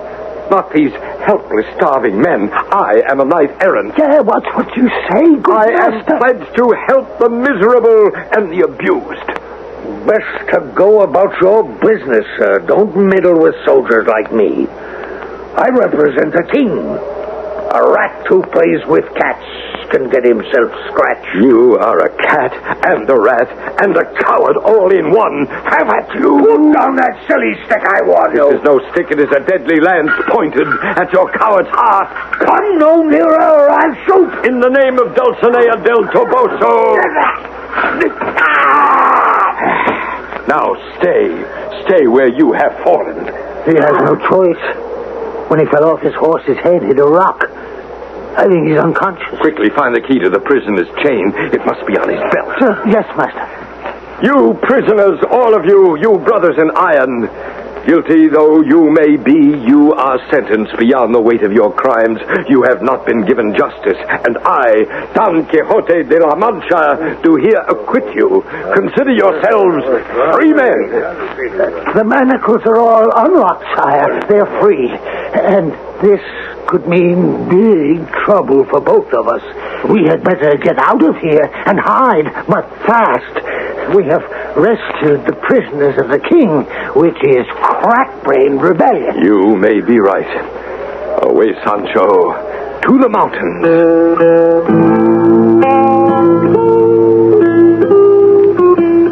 Up the dark, wooded slope of the Sierra Morena, Don Quixote led the way on foot to take the strain off Rocinante.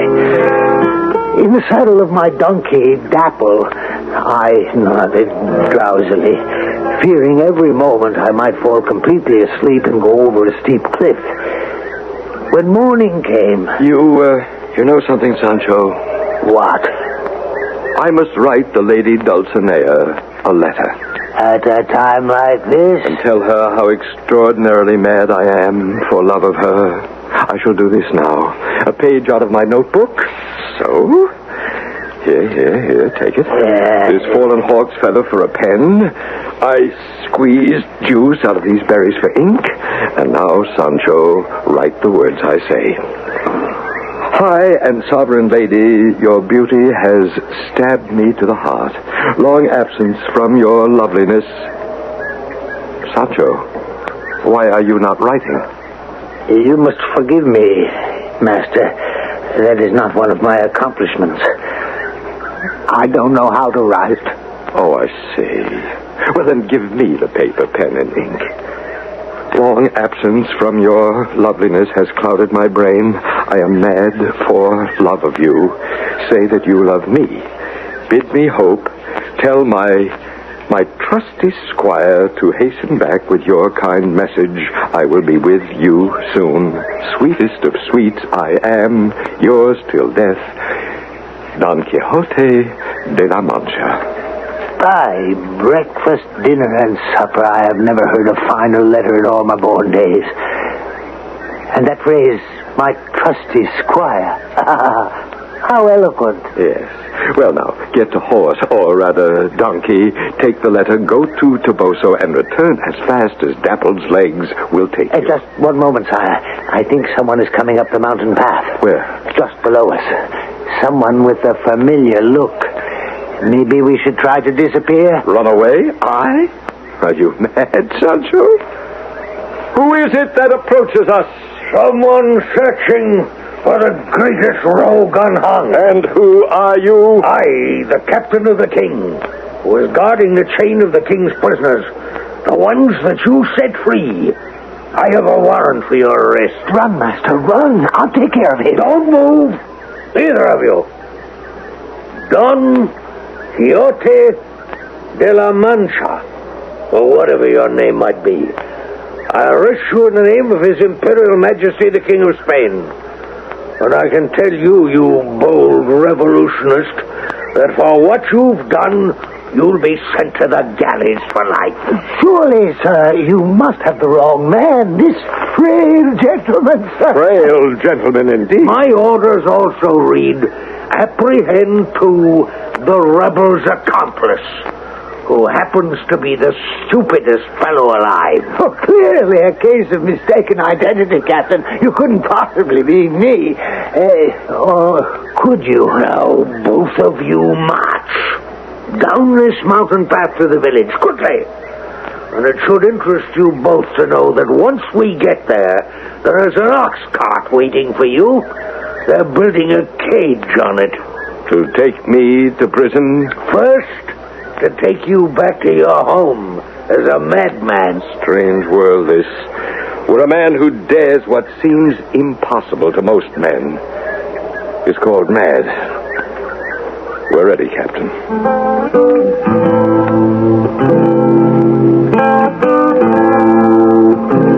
As they started on their way, Sancho saw Don Quixote's letter to Dulcinea slowly flutter to the ground. He took one look at his thin, frail master and decided it was best to let the letter go. So Don Quixote, astride Rocinante, clip-clopped his measured way down the mountain path. Sancho Panza on his donkey, Dapple, followed closely. And the king's soldier, pistol drawn, drew up the rear. I'll be back in a moment with Act 3.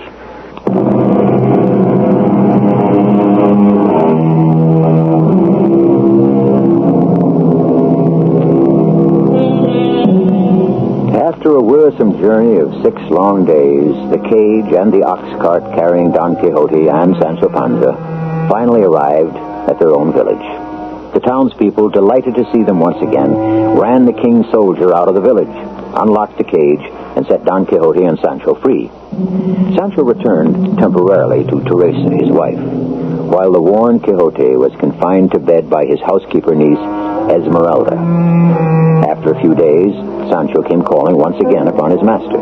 Esmeralda greeted him with, "Coward, fool! Why do you keep coming back here?" And why do you keep calling me those names? I am a very bold, faithful, and courageous squire. To let my poor uncle expose himself to all this silliness.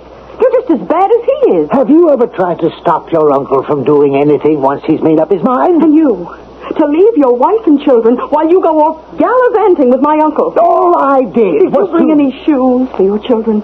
Those poor little darlings to walk barefoot while you ride to the ends of the earth? No, I did not. But all the same... Did you bring your wife Teresa so much as a string to lace up those rags she wears? Well, there was no opportunity. I was so busy that... Busy, indeed. Things will be different once I get my island. What island? The one I'm going to be governor of. The one that Don Quixote promised me. You're even a bigger fool than I thought. Esmeralda, please. I've come to see the good knight. How is he? Better. You sure? He was looking rather poorly last time I saw him. Well, he's improving. Take that, you varlet, and that. Lunge, parry, thrust. To the heart. Like I said, he's better. What's he doing? He's fencing. Practicing sword thrusts. Alone? Alone. But he has no sword. That's very true. Oh, there you are, my good man. So, you've come to see me at last. I've come to see you every blessed day, but this niece of yours, this dragon, she wouldn't let me in. Dragon, is it? I'll give you dragon. Quiet, girl, and leave the room. Please, I have rather serious matters to discuss with my good squire. I can just imagine how serious. Is she gone? Quite. Sancho Panza, the time has come. It has? What time is that? For us to undertake the journey to Toboso. Toboso? We must at long last find our way to the Lady Dulcinea to tell her what we've been doing in her name. It's been a long time since you saw her? Sancho, I may fairly say it's been an eternity since I saw her. Oh, that is indeed a long time. I will tell you something I've never told anyone. I have hardly ever seen her at all. I don't even know the way to her home. Well, then how do you... I saw my fair one once in church long ago. Ah, yes. Her beauty has left its scars upon me. Honorable wounds, my lord. Fine ladies love them. That may be true. Tomorrow morning at the crack of dawn, we leave.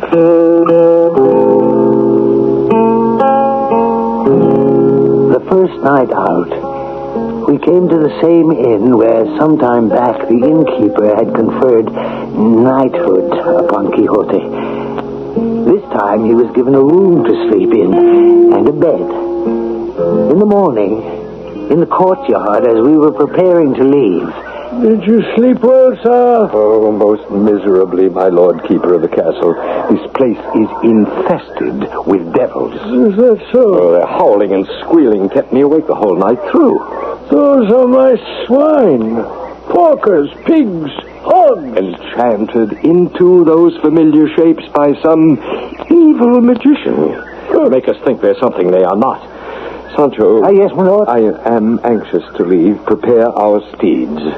Sir Castle Keeper, the favors I and my good squire have received within your walls are great and extraordinary. So is my bill. Here it is. And I'll tell you something. This is no castle. It's a respectable inn in which the guests pay. We thank you for your courtesy and generosity. Sancho, we leave immediately. Not without paying your bill. Not one single penny. No, not a cent. Knights do not pay bills. You should know that. Oh, Wait, I have an idea. Let's toss for it. To see, sir, if I pay you, you pay me. Do you agree? I do. So be it. Pablo, Jose, Ricardo, come, bring a blanket. A blanket?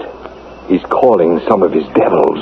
We'll see. My good men, this gallant gentleman has agreed to toss for his bill, and toss he shall. Onto the blanket, my fine fellow. What are you doing to me? Let it go. You gave your word. Hold the corners tight, boys. And pig out. Oh, dear me. Oh, no. And down. And up. And down. Oh, shame, all of you. Enough. That's enough, men. Let's refresh ourselves with a cup of good red wine. Where am I? Who are you? Where's Sancho Panza? Your faithful squire. Oh, yes, of course. My head's still spinning and my bones ache so. Sancho, I was right all along. They were devils, all of them. And you know something? What? I will never toss for a bill again. Never.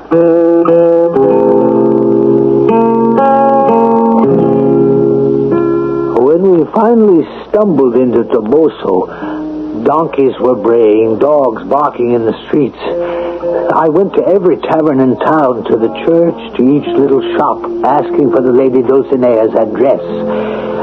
At the end of the day, I said to my master, "My lord, not a soul in this town has ever heard of Dulcinea. Not one." Oh, they don't remember. Long before I thought to rename her Dulcinea, she was called, I believe, Aldonza Lorenzo. Well, why didn't you say so? Well, no one remembers because she has risen to such high estate. She has?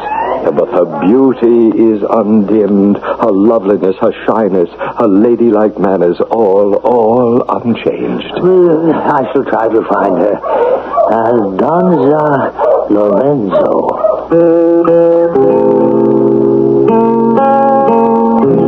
The next morning, in our search for the Lady Dulcinea, we wandered into a tumble-down section of the village. Dirty. Scatterings of shacks and squatters' huts. Sancho, look. Dulcinea graciously comes on tiptoe to meet us. Yeah, but that woman approaching us, that cannot be Dulcinea. Why not? Well, that's a big, strapping, middle-aged woman who must weigh over 200 pounds. Not another word. It's she. Oh, peerless beauty. Here on my knees, I ask you to accept the homage of this poor, humble knight.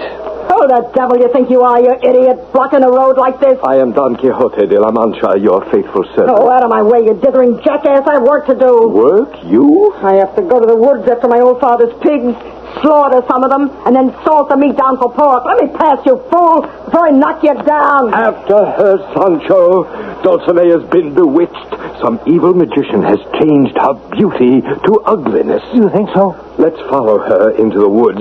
Whatever spell has been woven over her, we must try to break. I wouldn't expect miracles, my lord, especially so early in the morning. Besides, you seem tired. You may be right. It might be wiser to wait a bit. What's that? Where are all those people coming from? And where are they running to? It's amazing. They're running around corners, jumping into open windows, hovering in doorways. As if they were expecting a hurricane. Look! A troop of horsemen. They're headed this way. Stand firm, Sancho. Don't give an inch.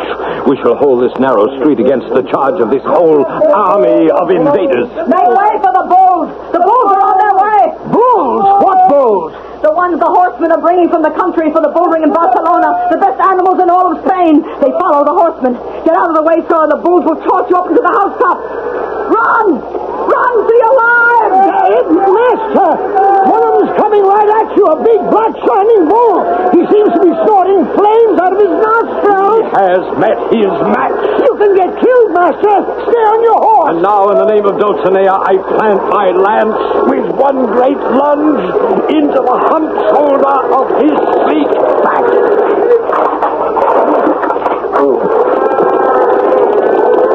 Are you badly hurt, sire? What happened? I told you this was really dangerous. The bull knocked you off your horse. Master, speak to me. Oh, imagine. Pretending to be bulls. Master, you don't look well. We must really head for home. Sancho, suddenly, I am tired. Very tired.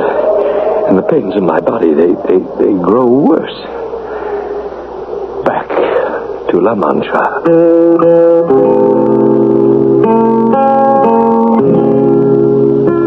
On the way back, there were no longer any castles, no comely maids to be rescued, no prisoners to set free.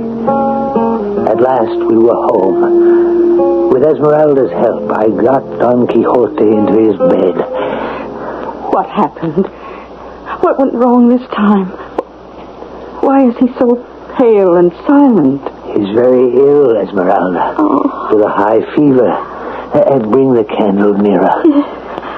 I heard the boys in the street shouting, "Here comes the madman." I know. His eyes are opening.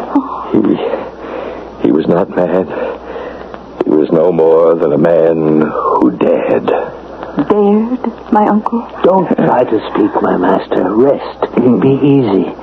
An ancient Spaniard said it. It's not because things are difficult that we do not dare to attempt them.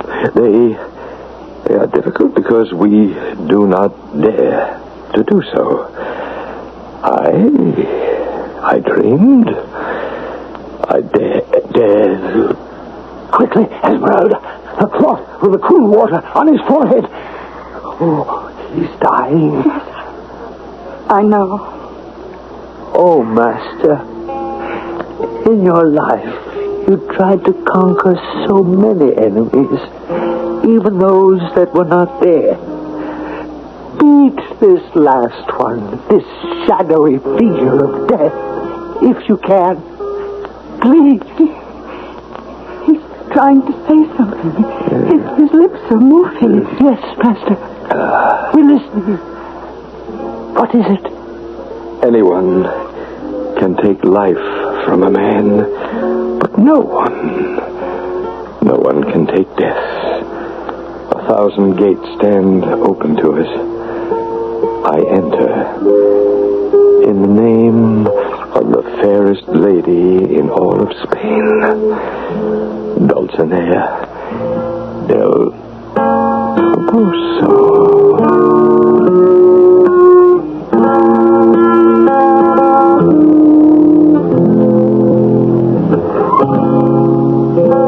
The story of a poet, a dreamer, and a man who loved.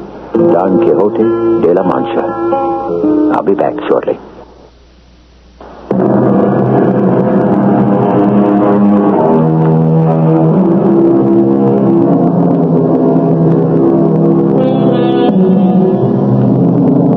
Cervantes' impractical, romantic, extravagantly chivalrous dreamer of a hero has been with us for over 400 years. As long as there is a printed word to be read, it will probably remain as popular as it has always been. Like the plays of his contemporary Shakespeare, Cervantes' story of Don Quixote was a top bestseller in its own day. And like a bestseller or two in our own times, it took Cervantes years before he could find anyone to publish his work. Our cast included Arnold Moss, Larry Haynes, Bryna Rayburn, and Court Benson. The entire production was under the direction of Hyman Brown. And now, a preview of our next tale. Thinking I might reveal my true identity and my purpose. To what end? Well, I'm curious to study the reactions of the three people we've been discussing. I remind you that I and the council are interested only in the success of your mission. I'm sure you already prepared an alternative in the event that I should fail. Of course. We shall do a complete min-lobotomal sift screen of every child in Area 13. Won't that drastically affect the unskilled labor population and give you a large oversupply in those fields? Unquestionably. It will also throw off the balance in the skilled fields that we had carefully planned. But that is infinitely preferable to leaving the problem unsolved. Kyle, just to satisfy my curiosity, what do your computers say would happen if an unaccommodated child went undetected into adult life on this planet? This is E.G. Marshall inviting you to return to our Mystery Theater for another adventure in the macabre. Until next time, pleasant dreams.